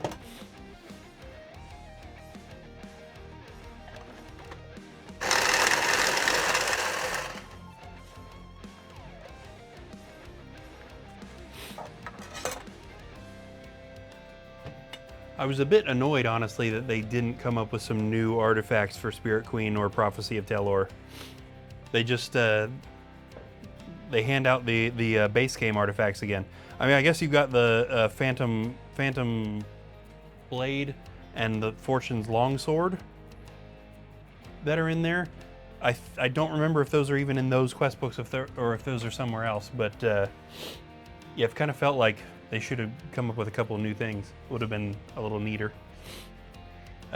Taking us up here to Hogard, where he is going to start his turn by searching for secret doors. And in that red room, there are no secret doors. So he is also going to search for treasure. See what he finds. Hogard finds a potion of strength. Could have used that earlier. And that is going to bring us down to Atreus. I thought for a second he wasn't in there. Can we get another 6? Well, he's not rolling very good, that's for sure. 1, 2, 3. The room rotates. Yes! And he is spit out right behind Tiaga the Warlock.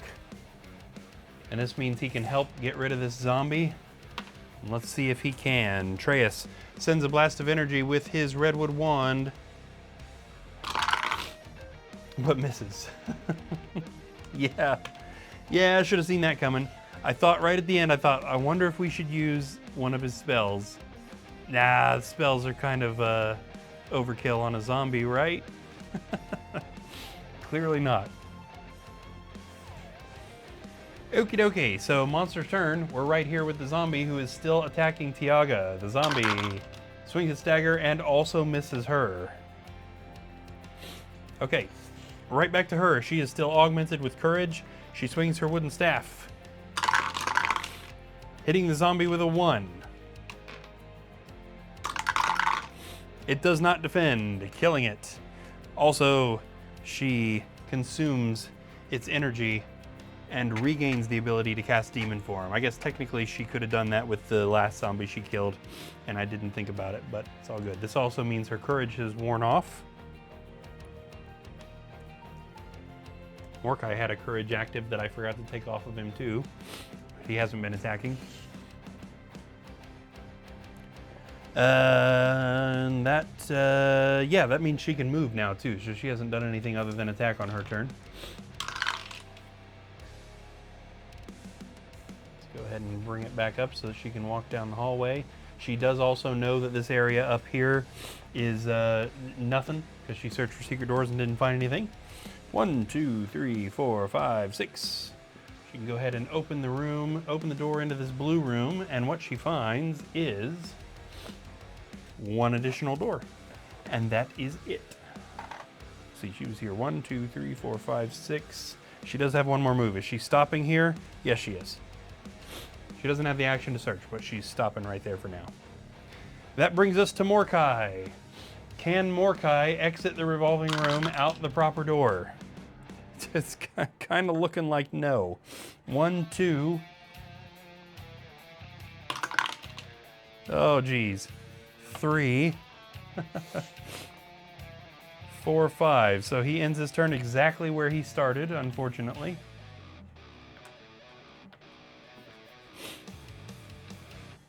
Bohemia says, yes, also in the new Wizards of Morcar, they introduce unearthed artifact mechanics. That's right, I forgot about that. I think that's something that I am not going to use. I kind of prefer the artifacts being something that you can tailor to the quests. In creating your own quests, I would rather have people creating artifacts, as long as they make sense. I think people can get a little overboard with creating some, weird stuff. But I'd rather have the new quests, both official Avalon Hill quests and fan-made quests, contain special artifacts and not just like, well, you found some artifact, let's see which one it is. Oh, you found another Spirit Blade. I think it's something that it has to be something the heroes don't already have. I think I'm making it sound worse than it is, but still. 1, 2, 3, 4, 5, 6, 7, 8. Yeah, Hogard is immediately moved off camera. 9. and they consider artifacts not unique. Yeah, see that? That just bothers me. 10, 11, so Hogard doesn't make it far enough into the room to get it to revolve.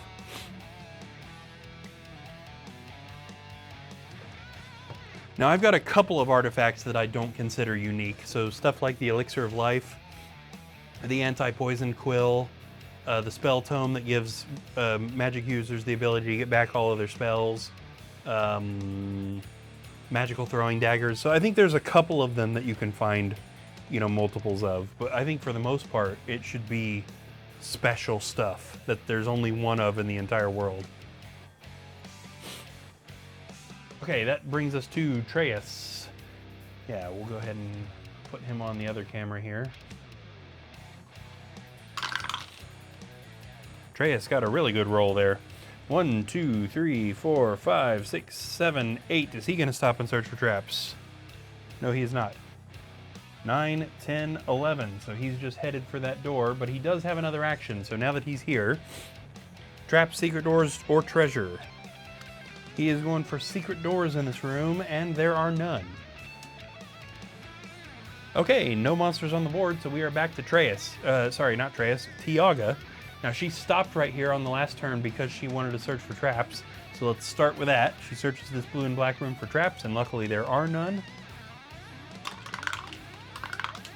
Okay, and we'll just go ahead and have her let Treyas search this room. Actually, the other heroes are gonna have to pass through here too, so neither of them has to do it. 1, 2, 3, 4, 5, 6.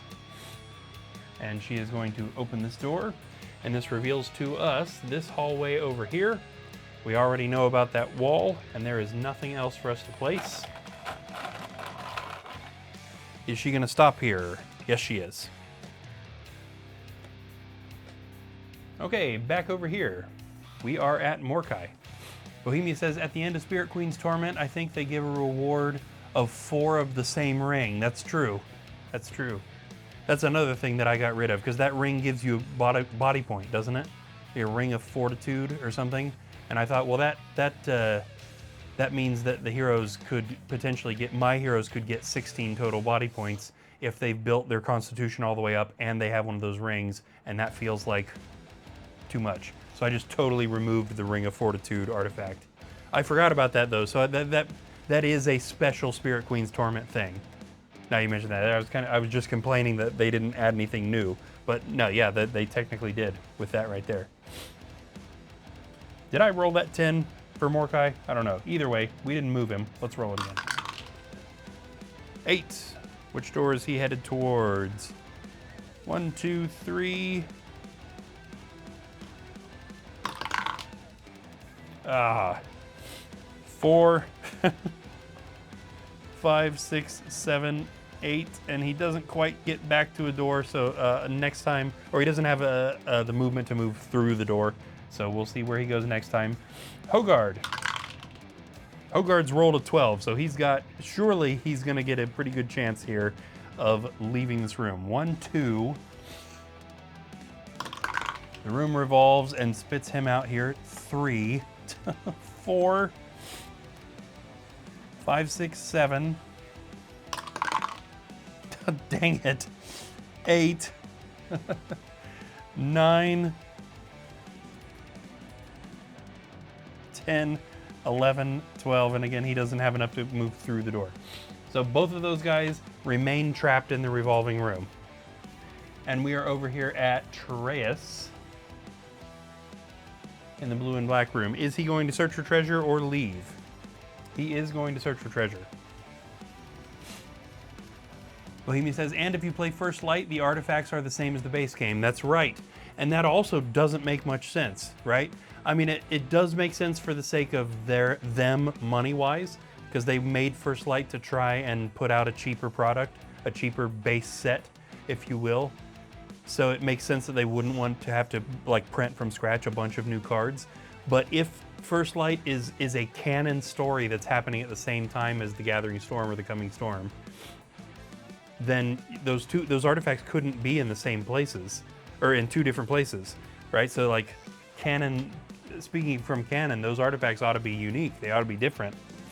So the heroes, the set of heroes doing Coming Storm get the normal artifacts, and the First Light heroes get a different set of artifacts. And then if you continue on with Keller's Keep with the whole team, you don't have a bunch of doubles of artifacts.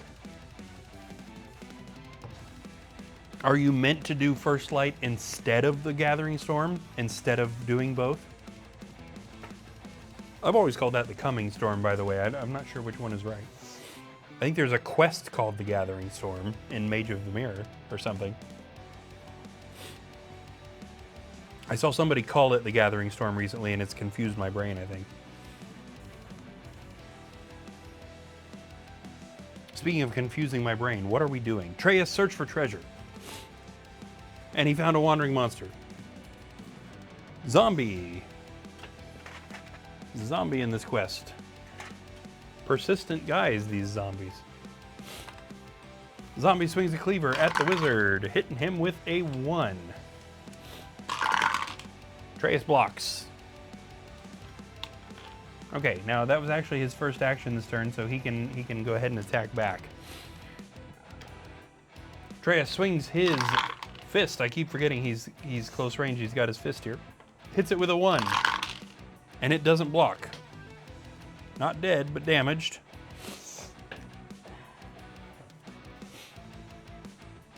Bohemia says, I believe they give multiple because now with the extra heroes, the Warlock and the Wizard, for example, contend for the same gear. Right, stuff like the Wizard's Cloak, Wizard's Staff. Now again, I've changed all that, so I don't remember if those are supposed to only be Wizard. Justin says, I don't think you're supposed to play it instead because Ragnar disappears for a minute because he gets kidnapped in the other game. Right, yeah, they're clearly meant to be both played. Yeah, I guess that's just where, at least for Avalon Hill, obviously I'm not beholden to this, but it was probably a question of the extra money it would cost to make a whole new set of artifacts and have them printed, regardless of what it does to the lore, you know what I mean?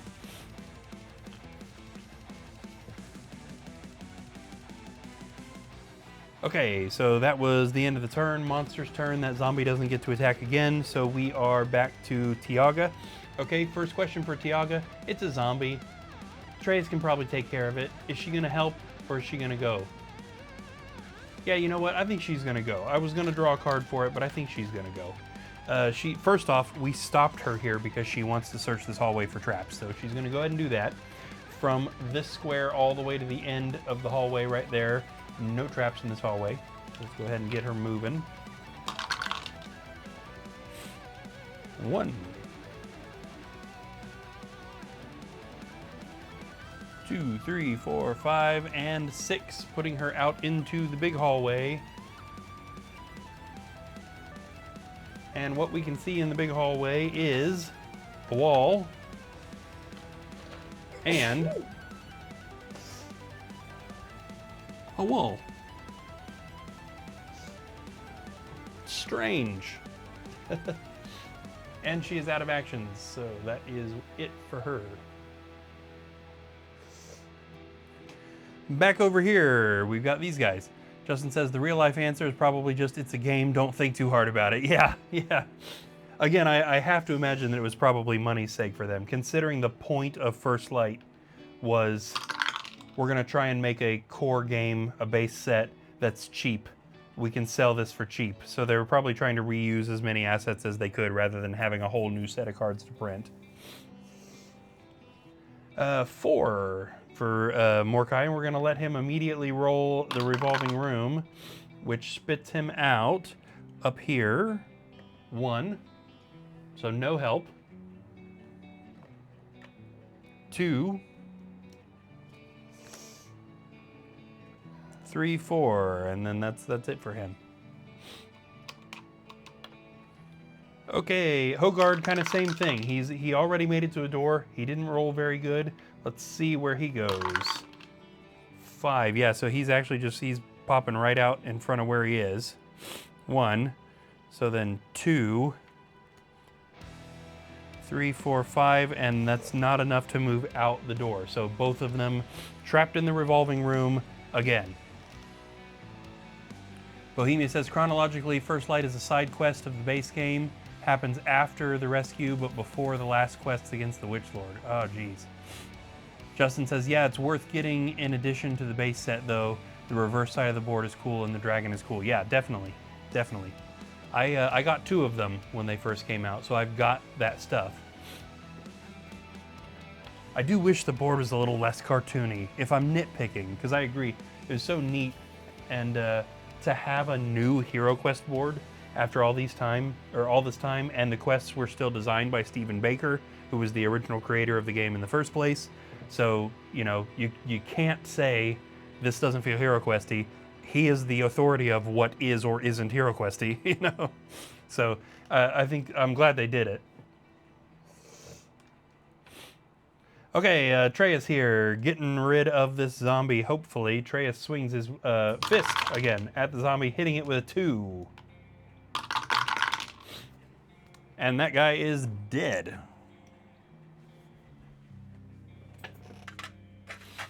Get out of here, zombie. What else are we doing over here, Treyas? That was the treasure search, so there's nothing left to do but move.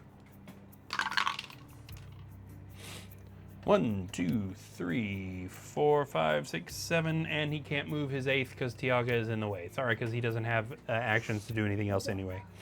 No monsters on the board, so we are right back to Tiaga. Now, Tiaga needs to either search for traps, secret doors, or cast her demon form. Those are her options right at the moment, so let's go ahead and card that. Traps, secret doors, or demon form. She is doing traps, and this is going to apply to this entire hallway. So all the way up there by that wall, all the way down here to this wall, there is 1 trap in this hallway, and it is a spear trap that is right next to her.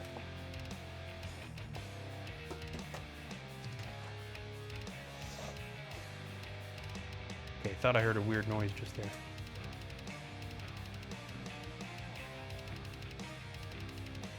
Not hearing it now. Oh well.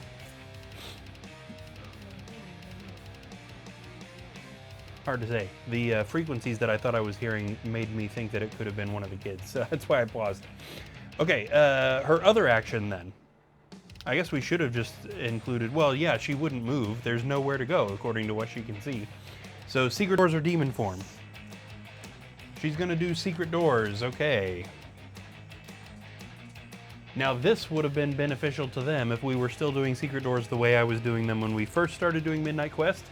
But because we are doing it the better way now, the way that I used to do it, the way Bohemia suggested that we do it, the way the EU rules say, she actually finds 4 secret doors. And because she searched them, they're all gonna open. So let's do this one at a time. First off, we have a secret door opening up into this top room. And in this top room, there is a coffin, which is this tile right here. And also a spirit rider, which we're going to use this Prophecy of Teller zombie for. So this is kind of, or a skeleton rather. It's a boss skeleton. There is also, all these rooms pretty much look like this, a secret door opening right here. And there is a tomb and a spirit rider. It's too bad we don't have skeletons on horses in these minis. That would be handy. Down here, there's a secret door opening in this room, and we have a coffin and a spirit rider. And finally, we have a secret door opening in this room with a coffin and a spirit rider. So that's bad news. And that's also it for her, because she searched for traps and then searched for secret doors. But at least they know what's going on now. But rather interestingly, they've also determined there's nowhere else to go. Okay, it's just become rather imperative that these guys get out of here. Mordecai, we need some help. It wasn't him that got passed through rock, was it? No. He's got a pass through rock spell scroll, though. I'd say that's fair. Would you guys agree that's fair? If he passed through rocked, he could just go wherever he wants, right? The revolving room would stop having an effect on him because he hasn't opened the door, which is what I always imagined triggered the room to revolve, was an attempt at opening one of the doors. If he passes through rock, then he doesn't have to roll to get out. I think we should. What do you guys think? Let me know. What do you guys think? Should we do that? Mordecai could totally cast his Pass Through Rock spell scroll and just walk out of here, I think. Does that seem fair? Justin says yeah. I think so. Let's do it. So Pass Through Rock allows a, yep, Bohemia says yes too. Pass Through Rock allows the heroes to walk through walls. You can pass through rock, or doors, or monsters, or anything. And this is a spell scroll, so this is also not an action. Using the spell scroll is not an action. So he'll still have 2 actions. But this also means Mordecai can just roll and walk right out of here. 1, 2, 3, 4, and 5. And out into the hallway he goes, leaving poor Hogard to hopefully get out of there. Now, unfortunately, there's nothing left to do in this hallway with that other action he theoretically has, but at least we know he is on the way to help. Can Hogard get lucky? Getting out of this room. Now, he is technically standing in front of a door, so he's rolled a 9. Let's go ahead and roll him. 4. He needs a 6. So he's gotten stuck here. 1, 2, 3, 4, 5, 6. Oh man. 7, 8, 9. This poor guy. And we can assume that he eventually gets out of there, but he might be stuck in there for the rest of the quest. It's not out of the realm of possibility at the moment. Back over here, we are at Treyas, who, well, those monsters are gonna move out of those rooms, so I guess Treyas needs to go in there and try to kind of preempt one of them. Does he have any sort of trap disarming ability? No, he does not. Now, given even having a toolkit means a spear trap is a 50-50 regardless, so stepping on a spear trap isn't that big of a deal. It'd be nice if it were Hogard doing it, but he's the least likely one to reach it right at the moment. Either way, he needs to move. I'd say we should just go ahead and take him down into this yellow room. That's kind of the main thing here. 1, 2, and 3. Are you going to stop here and search for traps? Yes, he is. There are no traps in the yellow room. And that takes us to the monster's turn. And we have, yeah, essentially Dread Warrior stats. The Spirit Riders have basically Dread Warrior stats here. So we'll just go ahead and do this guy since he's right next to Treyas. The Spirit Rider swings its sword at Treyas, but misses him. Well, that's not very scary right off the bat. Let's see if this green guy can also make it up to Treyas. 1, 2, 3, 4, 5, 6, 7. Yes, it can. They can move 8, so that's a little better than Dread Warriors. The second Spirit Rider swings a sword at Treyas, hitting him with 2. He blocks 1, but not the other, dropping him to 7 body points. Up here, Spirit Rider number 1, 1, 2, 3, 4, 5, 6, is attacking Tiaga. I forgot her name there for a second. Swings its sword. Ouch, hitting her with a 3. She only defended 1. Where's her body points at? She is not looking good. Do we Dark Wings that? No, I think we'll hold off. So she takes those 2 body points, dropping her to 3. So she's got a potion of healing we should probably have her drink, and then she should definitely recast her demon form. And then we'll move the final Spirit Rider, although it won't be able to actually get anywhere to attack. 1, 2, 3, 4, 5, 6, 7, 8. Okay, we are now at Tiaga's turn. Ooh, buddy. So as I mentioned, we're gonna start her turn by having her drink the potion of healing she has in her inventory. This is going to get her 1, 2, 3, 4 body points back, putting her up at 7. She is also going to cast her demon form again.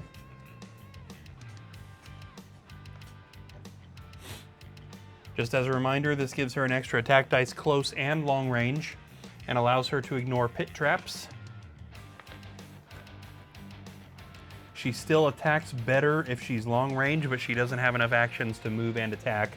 So we're gonna go ahead and attack this guy just like this. So she swings her claws at the Spirit Rider, hitting it with a 2. It blocks 1 and takes 1.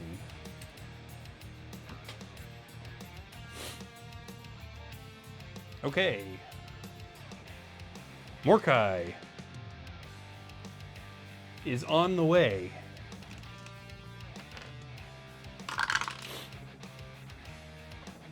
One, 2, 3, 4, 5. Not very fast, but on the way nonetheless. Not on the way is Hogard. Let's see what he gets. He's moving 7 here. 1, 2, 3. Nope. 4. 5, 6. And 7. He is headed towards that door but didn't make it. Another turn trapped in the revolving room, I'm afraid. That takes us to Treyas. Yeah, we're at just the right angle that I can't quite get to him. Yeah, I was trying to do something fancy there, but either way, we're just not focused on him very well. Now, he's still got plenty of spells, so I think we should be doing that. Rock Skin would be handy for him, but I think, yeah, he's getting hit by 2 of them at once. Rock Skin is probably a good, wouldn't necessarily be the worst idea he could do. I think what we're gonna do is try and get rid of one of these guys. So he is gonna start off his turn by casting Genie. This is the same as what happened earlier. A genie appears in front of him and he directs it at the Spirit Rider. He is going to hit the one that he's looking at right here. The genie immediately attacks the Skeleton Rider, hitting it with a 3. Which it does not defend. It is almost dead, but not quite. One moment, I'm going to blow my nose so that I don't drip snot.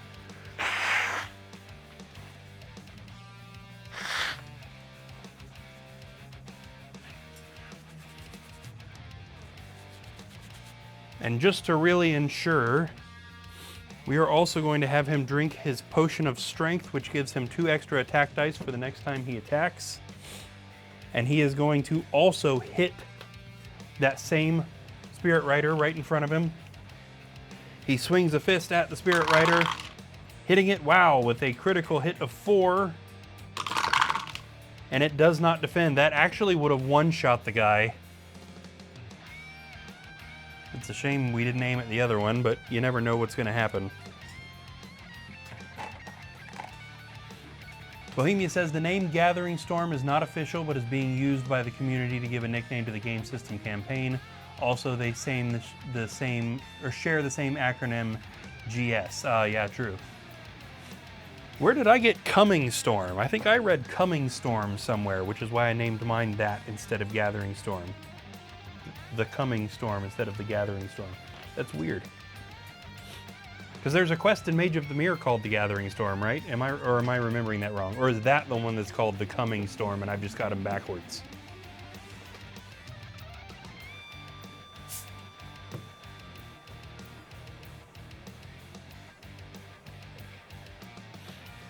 Okay, well, Treyas had a pretty good turn there, but it is the monster's turn once again. So, we'll start off with this Spirit Rider attacking him back, swinging its sword and hitting him with a 3. Ouch.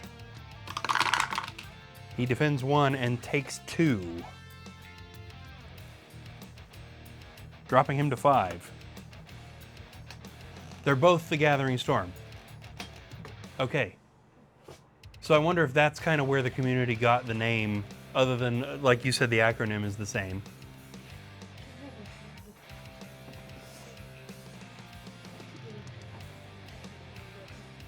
Yeah.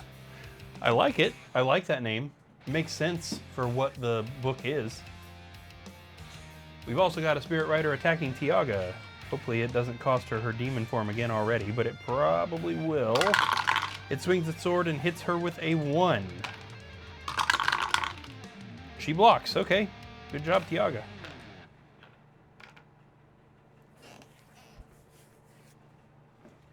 And that actually puts us right back at Tiaga. I would love to get a better angle on this. Can we angle like this? Yeah, that's I mean, still maybe not ideal, but that's much better. Tiaga is attacking this. Oh yeah, we've got the action now. She can actually move back 1 square so that she can shoot at that Spirit Rider, and that'll actually allow her to use more attack dice. So she sends a blast of energy at the Spirit Rider, hitting it with a 2. It does not block either hit. Oh, that's right, it was already damaged. Still not dead.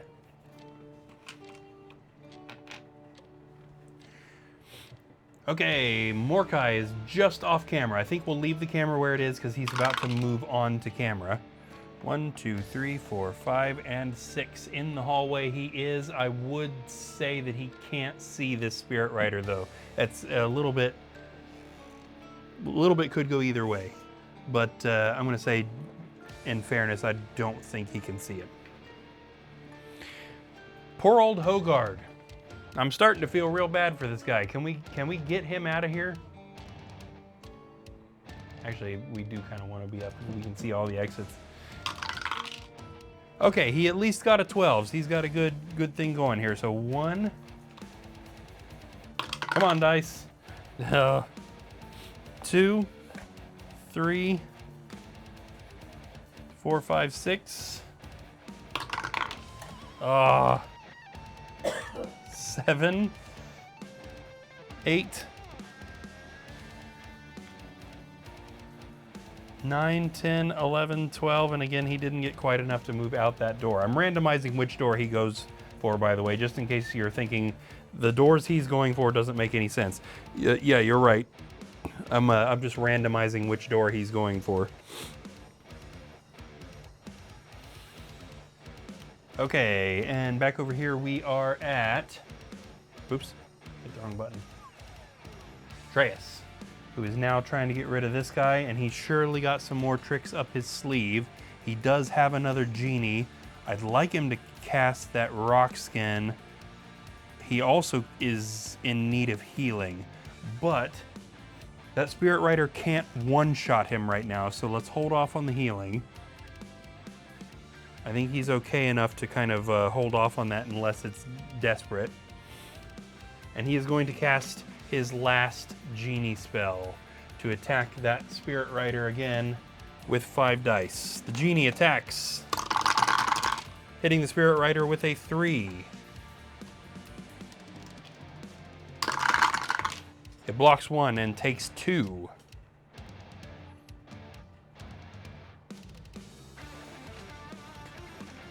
See if he can land the rest of the damage. It's possible, but it's unlikely. Atreus then swings a punch, but misses. Okay, monster's turn. The Spirit Rider attacks Atreus back, hitting him with a 2, which he does not block. Now he's in 1-shot range, so we should probably heal him on the next turn. And further up, we have 2 things going on. Let's send this guy to Morkai. 1, 2, 3, 4, 5. I'm gonna move his damage counters too. Spirit Rider attacks Morkai with a 1. Morkai did not see that attack coming, does not defend. Luckily, he hasn't been hit too much on this quest because he's been hiding behind Hogard. That drops him to 9 body points. And our other Spirit Rider, 1, 2, 3, is going to attack Tiaga. Ouch, hitting her with a critical hit of 4. She blocks 1, but this is a fantastic time for her to cast her Dark Wings spell. Cast a spell on an enemy's turn after you have suffered damage, or reduce that damage to 0, and move instantly to any unoccupied square that you can see. So we'll just go ahead and let's actually transfer her here. So she doesn't step on that trap, she doesn't have to move to be long range, and she doesn't take any of that damage, which would cost her the demon form spell. Excellent. All right, it is now back to her turn, and now that she is long range, she can go ahead and fire at this guy. She sends a blast of energy at the Spirit Rider, hitting it with a 2. It blocks one and takes the other. Yeah, nothing else she can do on this turn, so we'll just go ahead and leave her there. That brings us to Mordecai the Wizard, who is right here, finding himself facing off against a Spirit Rider. He doesn't really have anything he can do to augment himself. So let's have him pull a Tiaga, actually, and he'll move back a space, because he does hit slightly harder at long range. And he sends a blast of energy from his Redwood Wand, hitting the Spirit Rider with a 2. Now remember, this Spirit Rider was already damaged from battling Tiaga, and it does not block, so it is actually dead.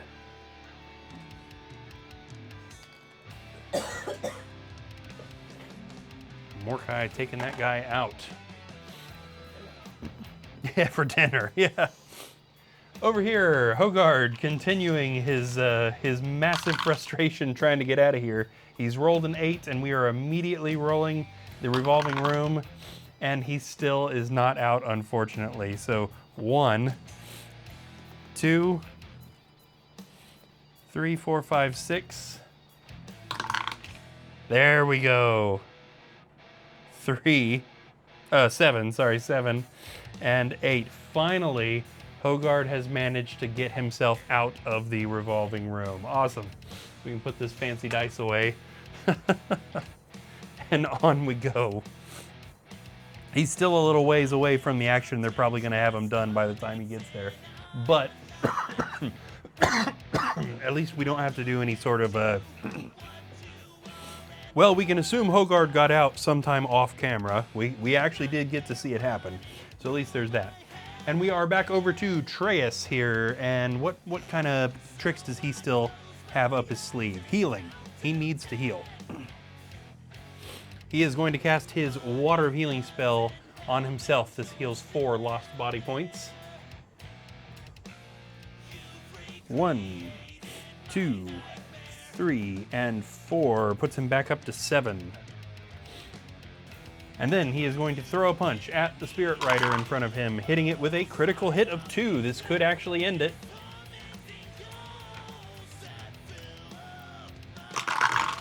The Spirit Rider does not defend. Indeed, that was the last 2 points of damage that it needed to die.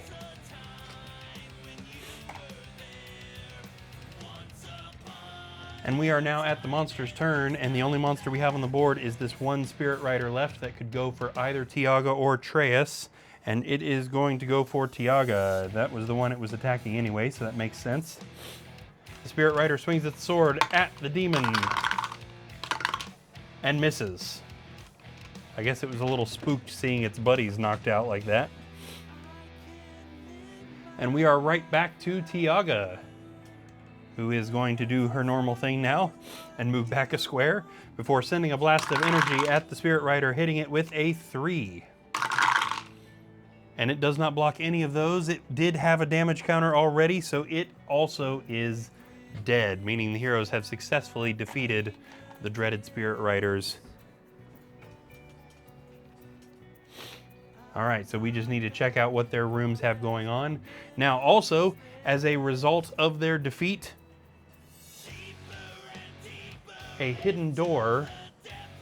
I always have so much trouble with this camera. A hidden door appears back here by Hogard. This was what, I think it was Tiaga earlier. Tiaga sensed that there was something odd about this hallway, but it did not reveal itself. That's what it was. Okay, so Tiaga's got... no, she doesn't have a second action. She moved and then attacked, so it's Mordecai. 1, 2, 3, 4, 5, 6. And then which direction is he headed? He's headed down, so he's going 7. Okay, Hogard.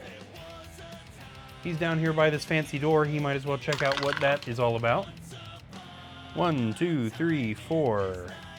He opens the door into the central room. And in this room is the exit staircase. We haven't seen a stairway tile for a while. Okay, Hogard, are we stopping here? Yes, he is. And he does actually have a second action. So he's searching this room for traps and finding none. Atreus. He already knows there's no traps in this room, so what is he doing? Is he going to search for secret doors from his current location or move in there and search for treasure? He is searching for secret doors, and there are none in this room. So with his other action, we'll just go ahead and move him in so that on his next turn he can search for treasure in there. No monsters on the board, so we are at Tiaga the Warlock. Now, unfortunately, it makes the most sense for her to go up instead of down here. So she's going to have to try and jump that trap, basically. 1, 2, 3, 4. It's too bad she can't ignore spear traps the way that she can ignore pit traps. Yeah, she doesn't have an airwalk or anything, so this just is what it is. If it's a shield, she's good. It is indeed good. She was able to jump it. That was 4, 5.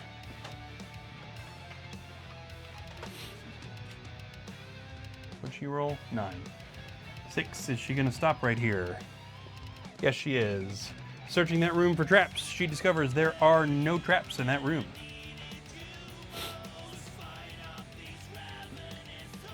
Mordecai. Also on camera already, and he is clearly headed down to this green room. 1, 2, 3, 4, 5. Mordecai, are you stopping to search for traps? No, he is not. 6, 7. And we'll leave him there. What is he going to do? Trap secret doors or treasure in here? He is doing secret doors from this current location, and there are none.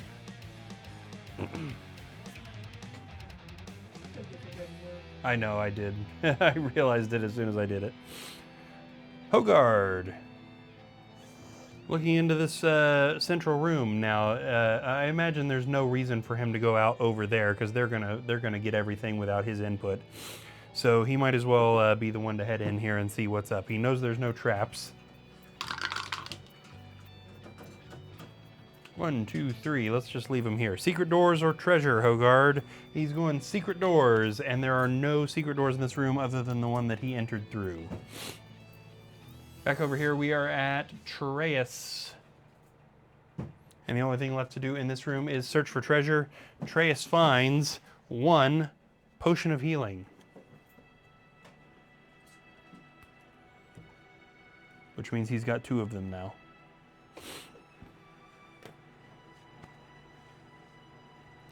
Okay, and then he can move. Okay, now is he headed for that the central room or that yellowish room up at the top there, the brown room, I guess? Which one are we heading him to? He is going to head back for the central room. 1, 2, 3, 4, 5, and 6. He's out of there. No monsters on the board. We are back to Tiaga. She searched for traps. Yep. Is she doing secret doors or is she moving in and doing treasure? Yes, she's going to do secret doors from that location. There are none, and then we'll go ahead and move her in for treasure on the next turn. That takes us down to Mordecai. Now there's no reason to search for traps in here because there's no secret doors and he's already stepped on every relevant square. So he is searching for treasure and he discovers 1 potion of healing.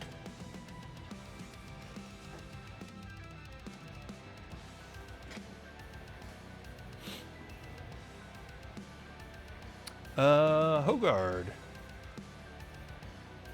Here he is. It's just a treasure search in the central room now. Okay, that's what I thought. Hogard finds 2 handfuls of Dust of Disappearance. This is a fancy new artifact here. If tossed on any hero, this dust allows that hero to move unaffected through monsters, furniture, and hindering terrain for 1 turn. May only be used once. Heroes may not end their movement on the same square as a monster or furniture.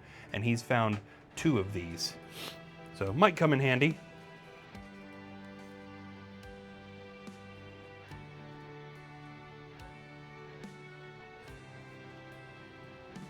Go ahead and mark that on his sheet and give him that card.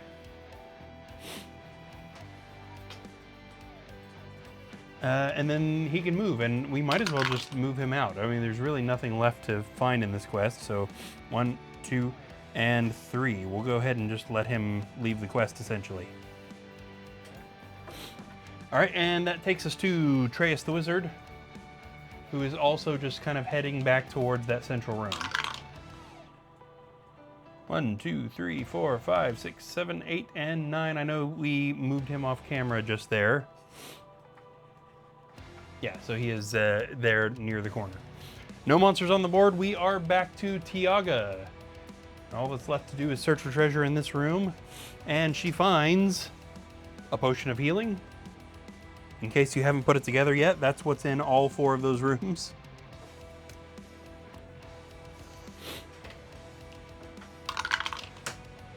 Okay, and she's only rolled a 3 with her action. Is she going to the upper room, or is she leaving that for Mordecai? Okay, she's leaving that for Mordecai, I guess. So 1, 2, and 3. So let's go ahead and get Mordecai. Does he have anything to speed him up getting up there? No, he doesn't. So him being the last one, we're going to force him to go back up to that other room. 1, 2, 3, 4, 5, and 6. He wasn't on camera, but he's right there now. That's going to take us back to Atreus. We're kind of just rolling around here, but it matters since it kind of matters who ends up with those potions. 1, 2, 3, 4, and 5. So Atreus didn't quite get out. No monsters on the board. We are back to Tiaga. There we go. Hit a whole bunch of weird buttons there by accident. 1, 2, and 3. Not moving very fast. Mordecai, please don't get a 3. Yeah, that's okay, I guess. 1, 2, 3, 4, 5, and 6. We're almost there. We're almost there. Over here, I have to imagine that Atreus is leaving the quest, right? Yes. Atreus has also exited the quest now. Obviously, no monsters on the board, so we are back to Tiaga. Geez, 1, 2, 3, 4. It's a good thing she doesn't need to get anywhere. And surely old Mordecai is going to get up there where he needs to go. Yes. 1, 2, 3. Are we stopping to search for traps? Yes, there are no traps in that room. So we're essentially just rolling them back and forth now. Tiaga. 1, 2, 3, 4, 5, 6. And yes, she's on the other camera now.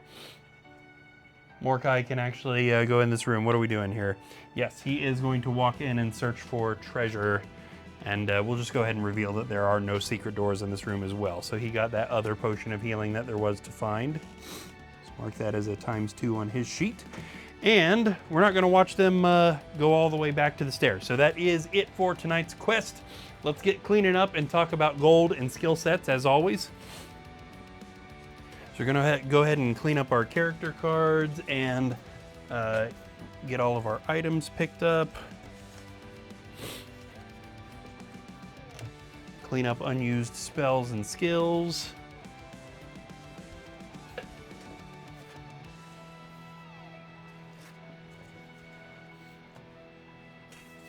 There we go. Okay, as always, all surviving heroes get 50 gold coins, which means we should end every quest by them getting 200 coins as a reward for completion. That puts us up to 825 total.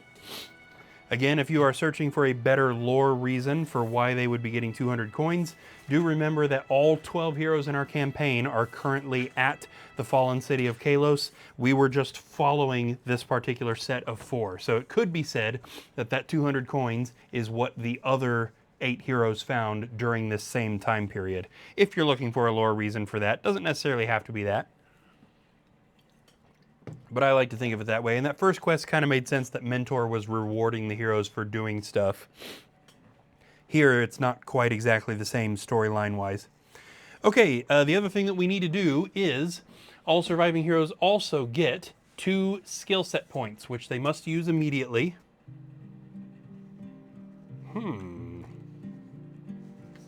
That's not what I expected to pull out of there just now. Okay, weird. Got a bunch of old character sheets here that are totally useless now. Yeah. I didn't know that I had kept those. I guess I did. Okay, so each surviving character gets 2 skill set points, which must be used immediately. There are 6 skill set categories and 10 levels in each category.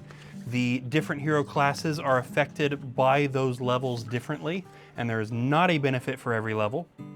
But there's always something good for maxing out a category, even if it's something that you wouldn't necessarily think of for that hero. So Tiaga first. Now she did pretty good. She had a lot of effect on killing a lot of the monsters. She was able to keep her demon form for most of the quest, which is nice. She struggled a little bit in the middle there when she got stuck out in that hallway with the 3 zombies. Seemed like she was struggling to get rid of them a little bit. This was her 10th overall quest. Her first point tonight is Magic Memorization 3, which is for her pick 1 spell. Good. It's amazing that she hasn't gotten that already. So her 1 normal spell that she gets, she's now going to be able to pick by name. And her second point is Magic Skill level 4. Let's see what that is. Access to the tier 2 spells as well. So good. That's going to pair well with her pick 1. Means she's got better spells and she gets to pick which one of those. Oh, I see what I did. She gets to pick which one of those better spells she got. These aren't extra papers. These are the other hero papers, which I put up there instead of where they go. So I just almost threw away all the character sheets. Oh boy.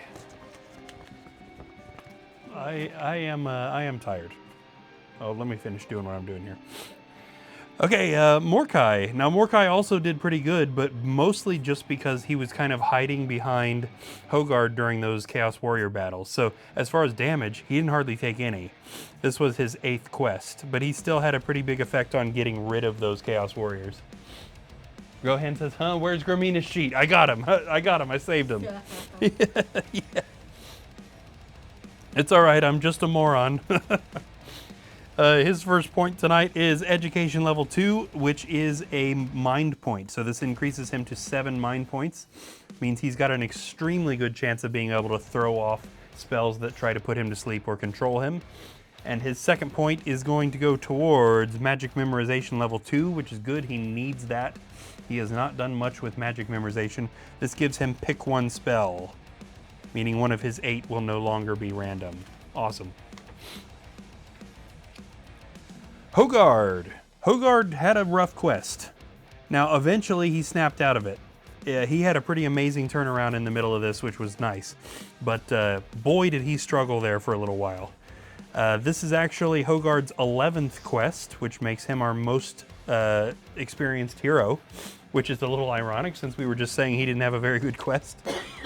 His first point tonight is going to be Constitution Level 5. Now, Constitution increases your body points, but Level 5 isn't anything. He'll get another one at Level 7. And his second point is going to be Education Level 4, and that is indeed another mind point. Means he is at 5 mind points. He is an extremely smart dwarf. Awesome. Okay, that is him. And finally, Treyas the Wizard. Treyas, I don't know, Treyas kind of felt to me tonight like he was in charge. I'm not sure why, but it just kind of seemed like he moved with a purpose. He knew where he was going. Wherever he went, he was totally in control of the situation. It felt like Treyas had a really nice quest. This is also his 11th quest. So Hogard and he are definitely our 2 experienced guys right now. His first point is also going to be Constitution Level 5. Again, that increases body points, but Level 5 isn't anything for him. And he's also going for Constitution Level 6. So again, nothing for him. He'll get another body point at 7, but it's clear that he is focused on bringing up how tough he is. Okay, real quick before we close out, looks like Savannah's completed up some deep femurs, right?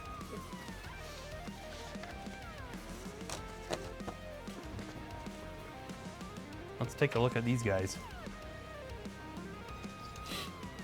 So deep monsters are the newest variant for Midnight Quest. I've had a lot of these variants for a while, but deep monsters are fairly new. Now, the femurs are the oldest of the deep monsters. So I have had deep femurs for a long time, although I used to call them black femurs.